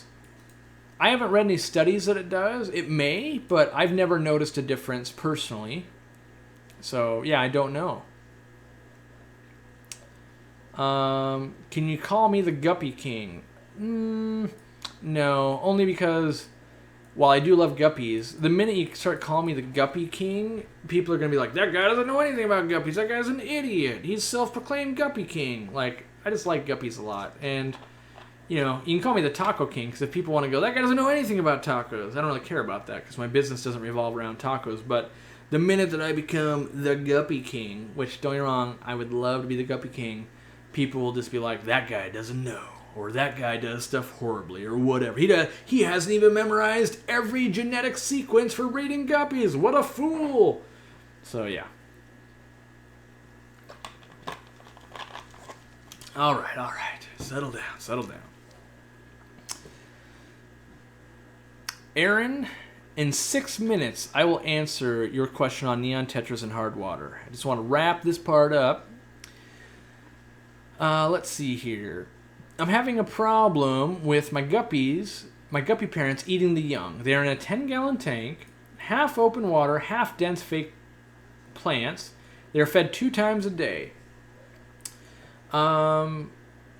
It's probably a ratio of open water to the amount of food. And so part of the problem is when you say you feed 2 times a day, that is a true statement. But is it like, oh, in the morning I fed Rapashi and they ate for the next 8 hours straight? Or is that 3 pieces of flake went in, they ate that and were starving? And so, it's the same thing with a human, right? So if I say, well, I ate twice today, and then you go, oh, what'd you eat? Well, I had 1 piece of toast for breakfast, and then I had 5 crackers for dinner. And then everyone goes, well, no wonder you're starving. But if you say, oh man, I had the Grand Slam breakfast and had to take a nap afterwards, I ate so much, and then for dinner it was Thanksgiving, then people are going, oh, well, no wonder you're not eating guppy fry. You could barely move. And so I think that might be where you run into is maybe more food or more often. That could be a problem there. But yeah, also make sure that it is the parents eating it. Sometimes people think the parents are eating the fry. It turns out it's an intake to a hang-on back or something like that, just sucking them up slowly on the open part. So they're hiding over here and they're doing that type of deal. So yeah. Charles Fish Tank says, Corey, would a homemade gel food work just as well as Rapashi for feeding guppies all day? That's going to be my next project. In theory, yes. I've never got the mix just right for guppies. I can do it for cichlids and stuff because they've got stronger mouths to tear the gel apart, but it wants a very specific amount of gel in there so that guppies could whittle that away. It's either A, going to be too messy because there's not enough gel, or B, to be too tough and they can't eat it. In my personal opinion, your money or your time is better spent buying Rapashi and focusing your time on breeding a fish or building something else. The DIY food part, I've yet to make sense for me anyway. Let's see here.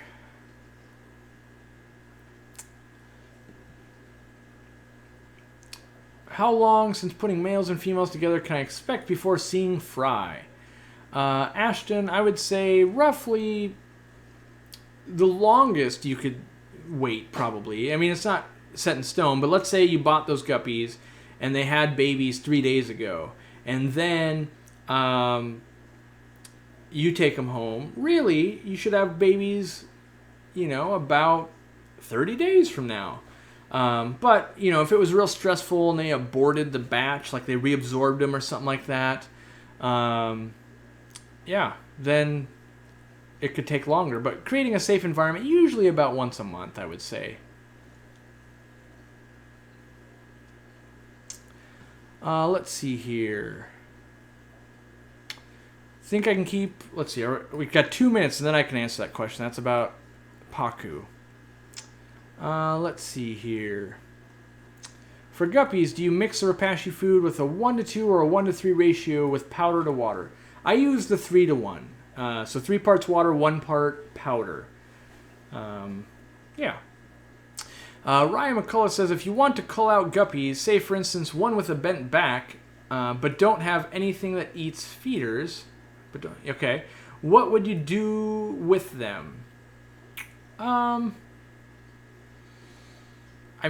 what I would probably do is I would find an outlet for them. And I know that can be difficult, but perhaps that is, let's say you have a store that's a local fish store. You say, hey, can I bring my culls to you and you can put them in your feeder bin?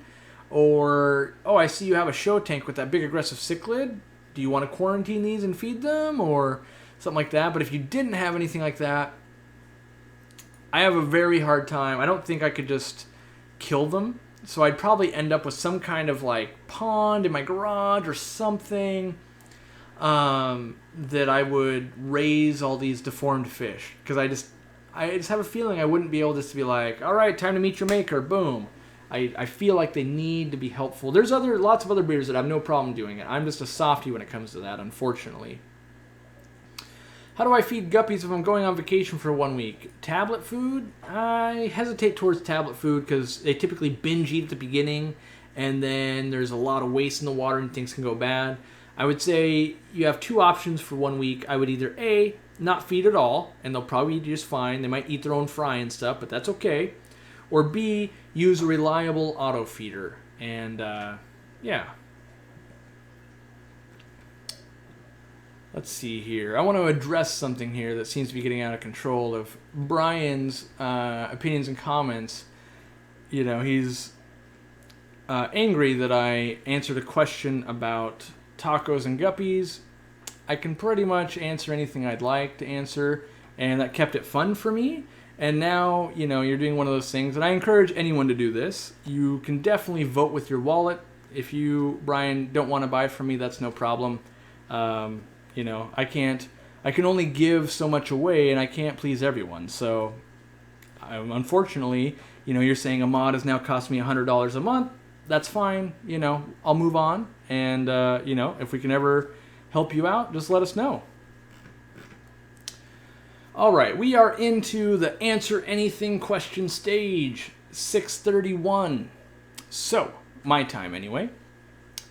My female was with my male for 2 weeks, and it has been almost 1 month, and no fries have been produced. The belly didn't even grow up. What's up? Let's see. So, you've had him for 2 weeks, and you've been with him for 2 weeks, and at least 1 month, and you have no fry. Could just be too stressful at the moment. I would give it more time, you know, kind of a watch pot never boils, so to speak. Let's see here. How long, Corey, how are the under gravel filters doing? They're doing just fine. So far, I have no complaints yet, but it's been, you know, not very long. Will I be doing a stream next Sunday? I will. I'll be doing an 8-hour stream on Christmas. Let's see here. Do I think having a small group of neon tetras with a 3-inch Faka puffer and a 40 breeder is a good idea? You'd have to know the temperament of that Faka puffer. I wouldn't start with dwarf neons and see if he eats them. I might start with like some zebra danios and get the feel for his temperament. Some Faka puffers, it'll be no problem. Some, it's going to be a bloodbath. And so, in general, in my personal opinion, a lot of Faka puffers are aggressive. I find the more space they have, the easier it can be. And it might be that your 3-inch Faka puffer tolerates them just fine, but then he hits 7 inches and he just eats them. So always be ready for that. Let's see here.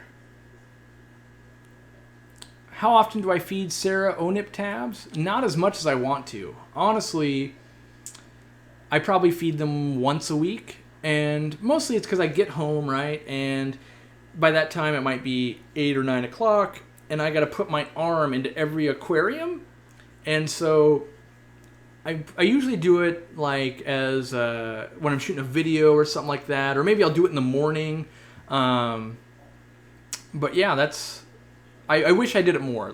That's definitely true. But somehow at the end of the day, I've already fed so many aquariums that I'm like, oh, do I want to do that? Typically, I'm doing, most nights, I will do some frozen foods. And I wish I fed more. Like I fed this morning when I got up, and I haven't fed yet. I'll feed after this live stream's done too. But maybe I'll do some ONIP tabs. I don't have any sitting right here. Normally I usually feed these guys some, but I think they're in the other room.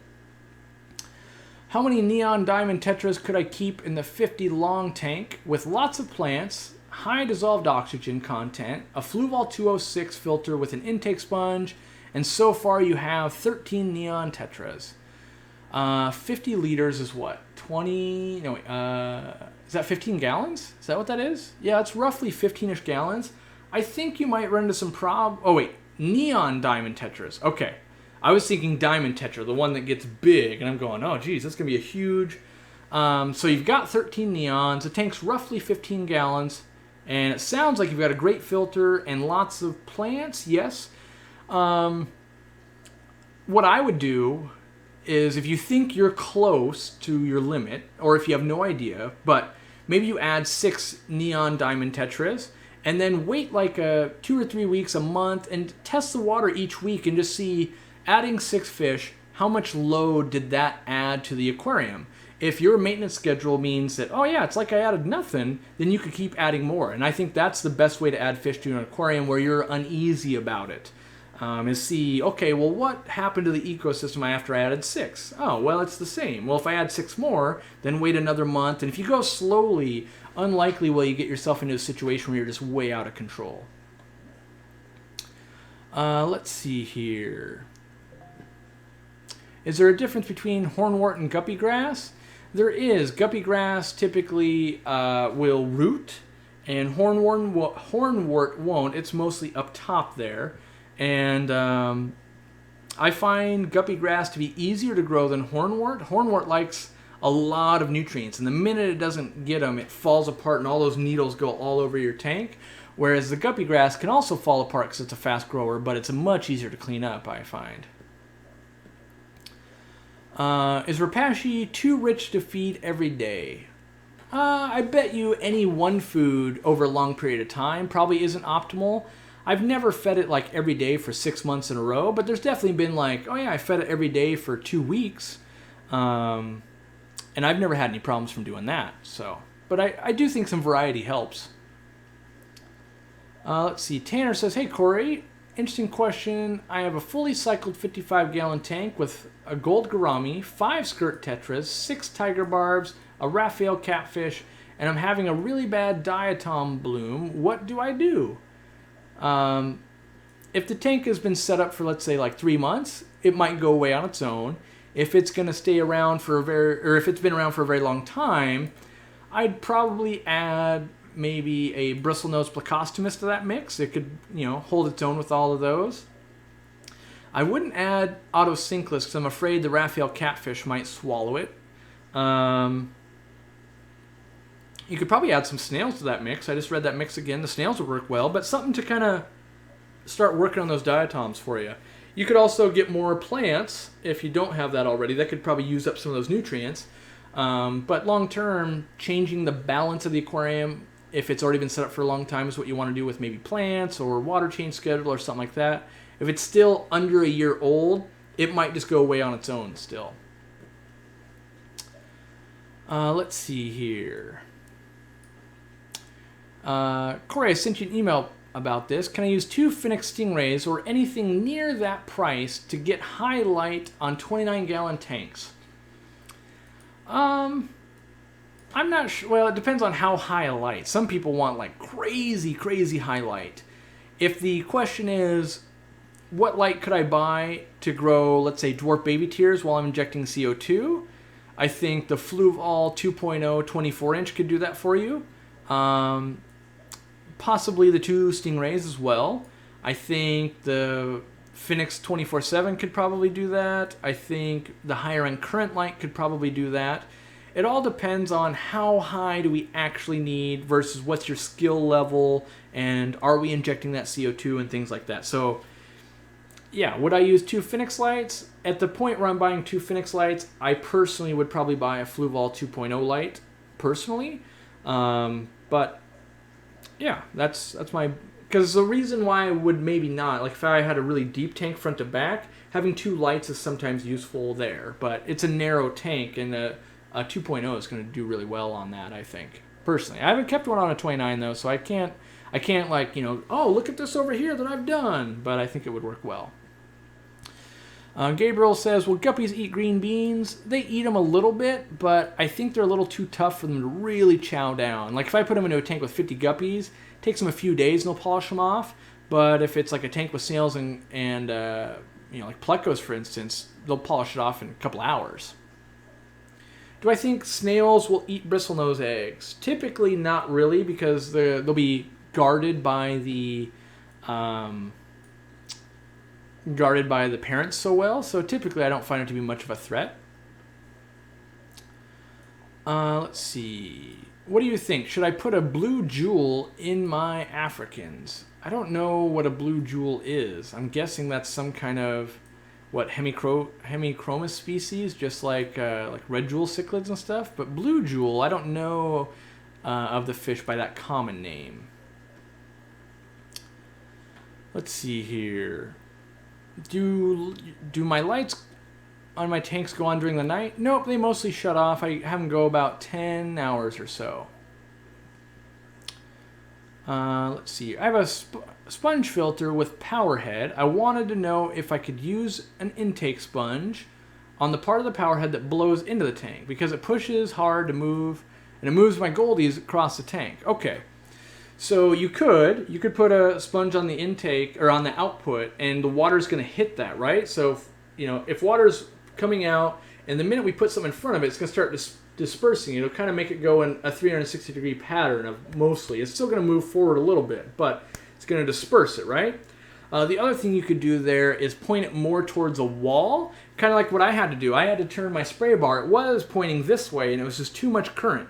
So now I have it pointed straight at the wall there, and it makes current down here. You can see the leaves moving, and it's really turbid over here, but much less for all my long-finned goldfish on the other side. So, how are my rainbow tiger endlers doing from LR Bretts? You've got some on the way. Awesome. I think you'll enjoy them. Mine are still doing fine. Haven't cranked out any babies yet. Fed them this morning. Seem to be doing okay, though. Hey, Corey, do you know of any good places to buy cheap shrimp? I think the cheapest place I would know is Greg Sage at Select Aquatics. Don't quote me on this, but I feel like he sells them at 50 cents each. They're mostly kind of brown, but I think that's what he charges. I mean, you're going to have to pay shipping, but yeah. Zuggy says, best light system for a 40 breeder tank. Depends on what you're trying to do. For me personally, I either use a 3-foot Stingray light, which is the Finnick Stingray, and that's for most of my breeder tanks that don't need a lot of light. If I was doing like a fully planted tank, I would buy a Fluval 2.0. Let's see here. I stopped dosing easy carbon, and blackbeard algae along the edges of the plants start coming back. What imbalance could be causing black algae? That I'm not sure of. I'm not sure what exactly is going to cause it there. What it shows is that you have an environment that is conducive to making that happen. I wonder, is it A, easier to put in a fish that'll clean that up, like a Siamese algae eater, or B, diagnose the imbalance there? Sometimes it's a flow issue, but I know your tank and it's got pretty good flow. I'm not sure, and I don't think I've ever seen a real good comprehensive guide on what causes blackbeard algae.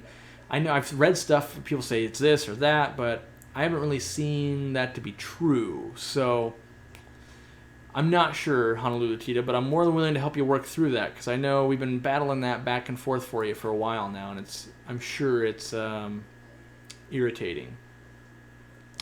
What happens if you keep a male and female bedded together constantly in a biggish tank, maybe 55 gallons? I'm intrigued by the home show video with 55... that had 2 females and a male. I'm not sure. I've never done it. I suspect as long as they can get away from each other, it'd be more like the wild, where they'll go and breed, they lay the eggs, and the females go do their own thing, in theory. It's great questions to be asking people that are doing it. Since I haven't done it, I don't want to tell you like, oh yeah, they're going to do this and this and this, and then they're going to go out to dinner and it'll be awesome. Where it could be a total bloodbath, and I have no idea. So because I don't do it, I try not to weigh in on it too much. Sergeant Tank, hey Corey, if I had to choose, what's my favorite CO2 regulator? If I had to choose my favorite, it would be green leaf aquarium regulators. I do like them quite a bit. I only own one currently that runs most of the planted tanks at my store. It's got a 5-way manifold. It'd be really helpful if they did 6, but they only do 5, so I've got that. I've considered buying another one, actually, to do more plants in the store, more sales tanks to keep up with what you guys buy. But, yeah, that would be my favorite. Liquid CO2 versus pressurized CO2. To me, those are 2 different things. Pressurized CO2 really delivers the carbon dioxide. The other one's more of a carbon source / algicide. And a lot of people you'll actually watch like, oh, you're injecting CO2 and you're still dosing liquid CO2. And it's because they do 2 different things, really. So, like if you want to dwarf baby tears, a carpet of that, liquid CO2 isn't going to compensate for not injecting typically. Have I bred blue rams? I've bred them. I've never raised the fry. I've always been infinitely too lazy. So, bred them, yes. Raised the fry, no. And honestly, I would say, like, well, that means you haven't even done it. I agree. Because most of that work is raising the fry, and that's why I don't do it. Too much work for me. Let's see here. What strains of guppies are I currently working with? Well, I would say working with, I'm working with the red deltas. I'm working with the panda guppies. What else do I have? Those blue, well, I bought them as red Russian lace, and they're actually like blue, blue Russian lace. I've got the red Russian lace that I'm bringing back from the dead.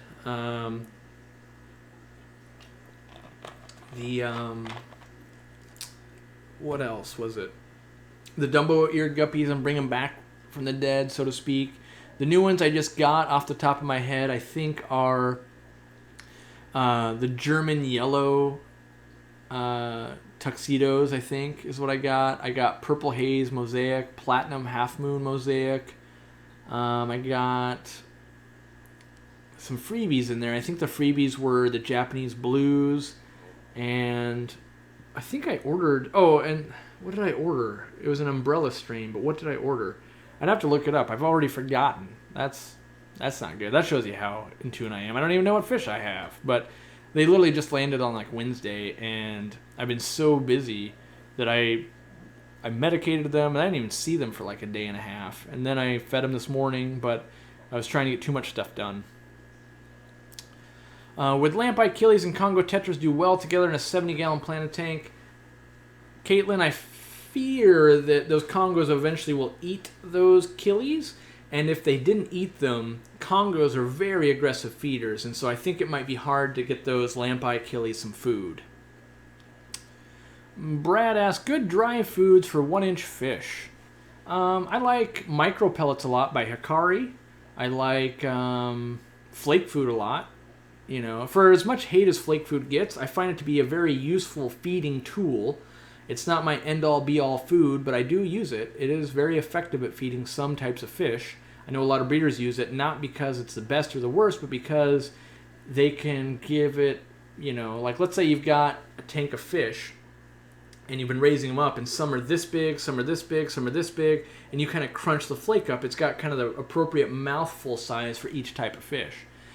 So if I was doing just dry, which means to me it comes out of a can, I would choose probably a micro pellet and probably a flake food is what I would use. Let's see here. My pH in my tank is 8. My tap water is at 6 every week. I do a water change and it goes down to 7, but then by the end of the week it's back up to 8. What do you do to keep your pH stable?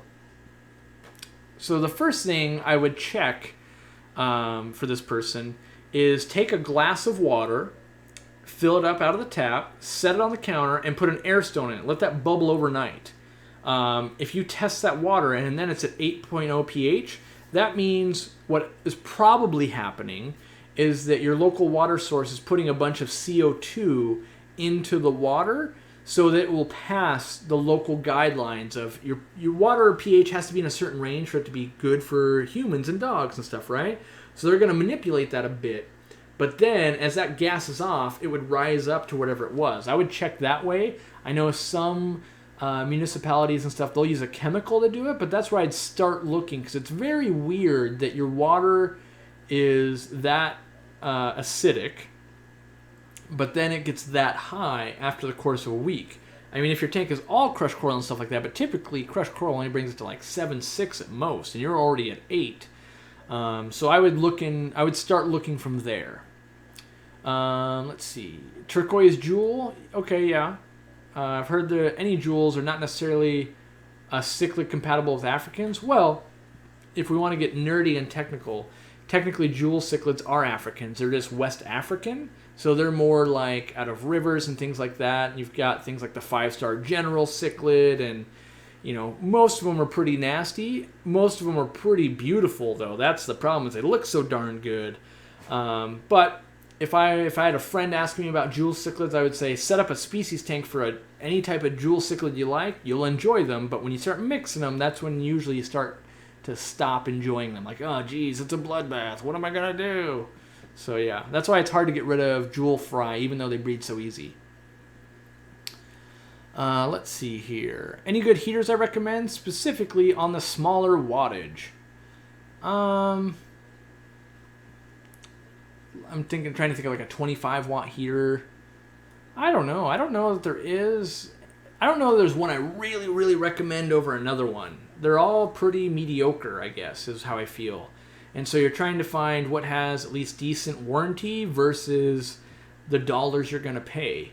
You definitely want something with a thermostat so it can at least control the temperature. I would recommend that.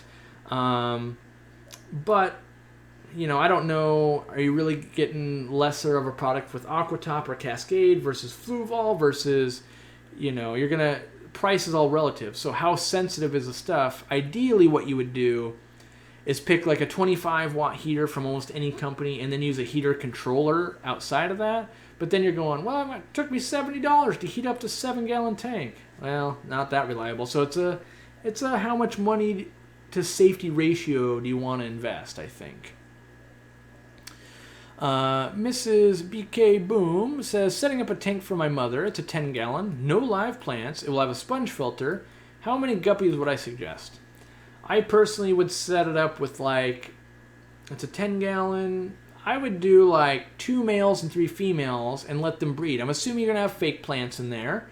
And that way she'll get to enjoy the benefits of raising up fry. And I think a lot of people like their aquariums more when they can go, I raised that fish, I made it, he was born in here. It gives them something to look like, how's little feller doing today? And that really helps bring them into the hobby, I find. Let's see here. Can I do a video on snails, kinds, pros, and cons? I probably could do that video at some point. I don't know when I'll put that video together, but I do like snails quite a bit. And so I'll try and add that. If you can, put that in the comments of this video. When I read it later, I'll try and add that to my list of like, ooh, I think that's a good video idea. And that's, you know, so even though we talked a lot, I usually go by the comments because then I'm kind of like eating dinner or something. And I'm like, okay, yeah, let me put that over on the list. And I try to remember things from now, but it can be hard. Which, speaking of which, someone wanted to know, what was that question? Like, how to keep neon tetras in very hard water? I think was the question. I would buy not cardinals, but neon tetras from Florida. They're typically going to be raised in hard water, and that's going to make it a lot easier for you. And then, what was that other question? I think it was from Michael Johnston. He's got the Dovai, but it was a different question. So if you answer it again, I'll try and remember. Sorry. Let's see. How long after a guppy squares off does she usually give birth? Mine's been an absolute rectangle for 3 days, and nothing has happened so far. Depends on temperature and stuff like that. Some stay boxy for like a week. Some only a day. I would say just if the fish was doing fine 5 days ago, it's probably still doing fine. I would say just let nature take its course. Eric T says, do you still make brine shrimp for your fish, Corey? At the moment, I don't. In the last video or two, I think I showed I had to clear that whole area out so my uncle can plumb in my hot water. Then I can have hot water at the sink. So at the moment, I don't. If I was a better person, I would hatch live brine shrimp every single day. And I desperately want to do that. And I'm trying to do things to get myself back into a better routine. And so I'm really routine or like oriented. So what I really want to do is I want to make it so that for me, if there's any barrier of it makes me not want to do something, it makes me really hard to do it. So for instance, I think for me to hatch brine shrimp every day, I have to install an automatic gate open and close apparatus for my gate. That will allow me to park in my garage, and I can come out each morning, feed the brine, reset the brine, leave for work, right? Why I won't do it right now, if it's raining, I don't want to get out and drive all the way back to the fish store or back to the fish room. So instead, I'll go through my house, say hi to the wife, walk there. And so, yeah, I got to figure out that part because I know if I can do it every morning, I'll do it. Every night, somehow, I know at night I'm too tired and I'm trying to feed fast as opposed to let me set up the things. But in the morning, I'm refreshed, right? So I think I could do it every morning if I was to do it. Any way to treat a prolapsed guppy anus on a male guppy? Treating for parasites using Quick Cure. Personally, I would just use some salt is how I would treat it. And try to keep the bacterial infection down so the swelling will go down. That's how I would try and do it. Let's see here.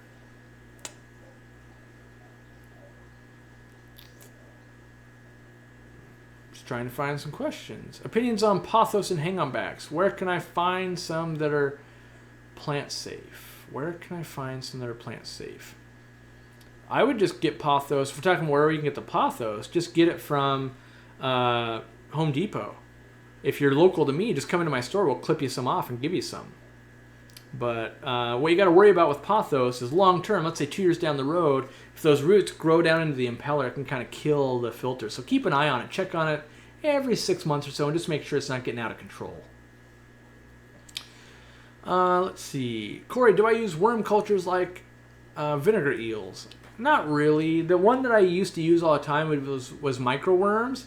Vinegar eels, I find that I'm too lazy to culture. Culturing them super easy. I'm too lazy to harvest them. And then kind of the same thing for white worm cultures. I'm too lazy on how I go about harvesting them. And I know there's different methods, and I've yet to find a method I really love. Whereas microworms is so easy that I just typically would use those if I'm using live cultures. Do bettas get cancer? They can, yes. My betta Kogami has a grayish lump on his side that I thought was a bacterial, but now I've never treated, and he's had it for months. It seems to be slower than normal, and I got him, but still happy. Could also just be a benign tumor as well. But yes, fish can get cancer. In fact, with live bearers, with swordtails, if you make all of their fins all black, that gene that does that is cancerous. So that's a lot of times why when you see the black swordtails, they still have some white, or not white, but clear on the fins. Because if they go all black, it turns cancerous, and that's a problem. How many types of live bears can you keep in a 100-gallon tank? Probably quite a few. You know, you could probably do a nice hodgepodge of swords and platies and guppies and mollies and maybe even some half-beaks, and you could get some oddball stuff in there like head-rained Formosa. It all depends on how much cover you have, because bigger fish are going to eat smaller fish, and that's kind of the way the world's always worked. Got 3 minutes. All right. Let's see here. Oh, Joel ran out of battery. I hadn't thought about that. I'm running people out of battery. That's why they can't watch the whole live stream. Well, thanks for hanging around as long as you did, Joel. Let's see here. So I think that's funny that Melody says Charles Fish Tank's a thief. I was talking to some old school gardener, and if I remember right, I think there's a superstition, I believe, when it comes to gardening plants, that if you were to steal a start of a plant, it's got, I don't know if it's good luck or there's something associated with it. Whereas if you ask the person for it, typically you don't do as well. Someone might know that, you know, that tale that I don't know, but I remember going, that's kind of an interesting thing, you know, and it was, I believe it was expressed to me as like, well, you know, you would never steal so much that it would ever harm the plant or anything like that, but the plants are so giving that you would start your own at your own house or something. Someone probably knows that. I don't know it, though, but I thought it was an interesting concept. It says, hey, Corey, you know the beetles I spoke about in the beta stream, they are here. Awesome. I saw that you found a scorpion on, I think it was on your Instagram page. So, yeah, I've been following you. What happened to the Corey catfish eggs in my tank? They got eaten. I didn't do anything with them, and then the big bad angels came in and snacked on them, unfortunately. Not till the next day, but they did snack on them. Let's see here. I'm not encouraging anyone to steal. I am encouraging people to research. Go research that thing about plants. And if you get super into plants, then I will say that, yes, I'm encouraging youth to steal live plants if they become a gardener and they understand the spirit of that whole thing. And I think if you understand that, you would not really be stealing. And it's not really stealing. It's like, I don't know. I don't know the whole feng shui behind it, but I got it. I understood, the bigger picture there. It was a very, like good mental thing there. Corey, why did you choose to open your fish store in Washington instead of another state like Florida, for example? Well, I would say the biggest factor was probably because I've only ever lived in Washington my whole life. 2, I'd already worked in Washington in a fish store, and I felt like I knew the local scene really well. And then 3, I think it would be like a death sentence for me to be in Florida. There's so many farms and stuff that sell to the public that are quasi-farm, quasi-fish store, that it would be tough to make a living there. And, but that was mostly the thing. Like, I would be lying if I didn't say I didn't have legitimate concerns with the minimum wage going up to $15 an hour here and some things like that. Because as my online business grows, it'll become more and more profitable for me to, let's say, have a warehouse located in Nevada or Arizona so I can stay competitive with other states. Because let's say, and I don't know where anyone's based out of, but let's say a competitor is based out of somewhere with a lower minimum wage and things like that, and there's more tax breaks and stuff. I might just physically not be able to provide a product without just surcharging people. It's like, well, if it takes this amount of money to put something in a box and provide you the customer service, but if that same person lives in,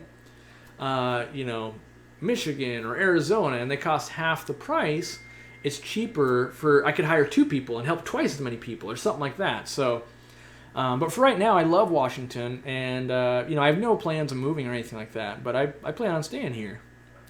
I'm very big into just making it work. I don't want to run all around and do anything like that. I want to support the people that have supported me, and I want to support my employees, and I want to make it work. That's the fun part of business so I enjoy building a guppy ecosystem. I also enjoy building my business ecosystem of how do I take care of my employees so they'll take care of me. And then they'll also take care of my customers. And if I'm taking care of my customers, I better make sure I'm not neglecting my employees and things like that. So, I focus a lot of things on, a lot of time on my relations and stuff like that with my employees and my customers. And I want to make sure that I'm trying to do the best by both. And, I've got my customers back when I need to have their back. I've got my employees back when I need to have their back. And things like that. So, there'll be some Christmas bonuses going out. There'll be some, things in the New Year's for my employees. I give back to you guys with, the 34 prizes we're giving away. I try to balance things as best I can. I'm only one person. I realize it takes lots of help from both you guys when it comes to ideas and just help and answering each other's questions and stuff like that, as well as my employees. Like, I'm sure I've been hearing my email go off and stuff like that. I'm sure they were shipping stuff for me and answering questions, and they were running the store and all that. So, it's got to be that, as someone says, that's my new catchphrase. It's got to be win-win-win. I got to win. My employees got to win. You guys, as the consumer, got to win. If one of you aren't winning, if I'm not making any money and I'm going to lose my house, that doesn't work. If my employees can't afford to live somewhere, that's not going to work. And if you guys are paying money but aren't getting what you want, that doesn't work either. So we got to find ways to make sure that always works out for everyone. And I guess I should start wrapping this up. I want to remind everyone that stuff is on sale. If you came in late, we've got Aquatop Power Heads at 12 or 15% off, I think. I don't remember what I set them at. I've already forgotten. Somewhere between 12 and 15%, I think. I've got algae wafers, Hikari algae wafers, brine shrimp, freeze-dried cubes, the Aquarium Co-op brand, Wonder Shells, and Bio Rings. Those are all on sale for the next couple of days or so. And then if you needed a Phoenix Stingray light and you're following us on Facebook, you don't have to follow us on Facebook, but this is where we originally announced this little promo we had going on. It's Nathan Review in the code at the end where it says discount code. That'll get you 12% off the Phoenix lights. So hopefully that was worth hanging around for, guys. I appreciate spending the time with you. As always, I'll try to answer questions in the comments. You can reach out to me. If you want to reach out to me on Twitter or send me a personal message on Facebook. I've been doing a lot of little videos going right back to you guys, and you guys have seen that around a little more. And I want to try to do that more and more. I enjoy filming the short 15 to 30 second videos there. So yeah. All right. Well,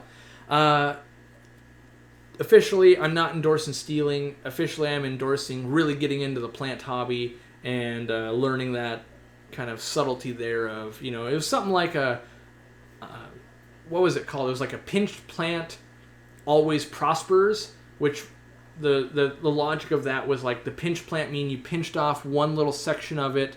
Pinched it also meant steal it, but it also meant that it would prosper it. And there, the glue behind the plant hobby was that, and if they ever had it where it failed, they would come back and pinch it back from you. And it kind of was one of those always things that you didn't, it was an unwritten rule, you didn't ask the other person if you could have a start of it. You would take it, but then provide one back to it, and it was a community thing there. So that's what I'm talking about. I'm not talking about, go out and steal people's gardens. That's not what I'm talking about. I'm talking about get into that community, even though it's not fish, get into that plant world of, plants, and be respectful. You always want to be respectful and help out and be a good Samaritan and a good hobbyist. So, all right, that's it. I'm closing this down. I'll be around after the live stream answering questions, a little bit in the chat, and then also in comments as always. So let me find the right pages here to make things stop.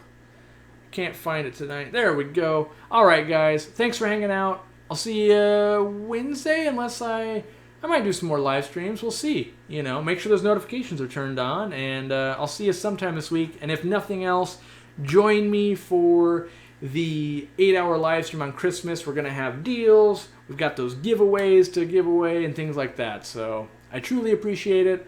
Got to go find me some food, and yeah, we'll see you next time.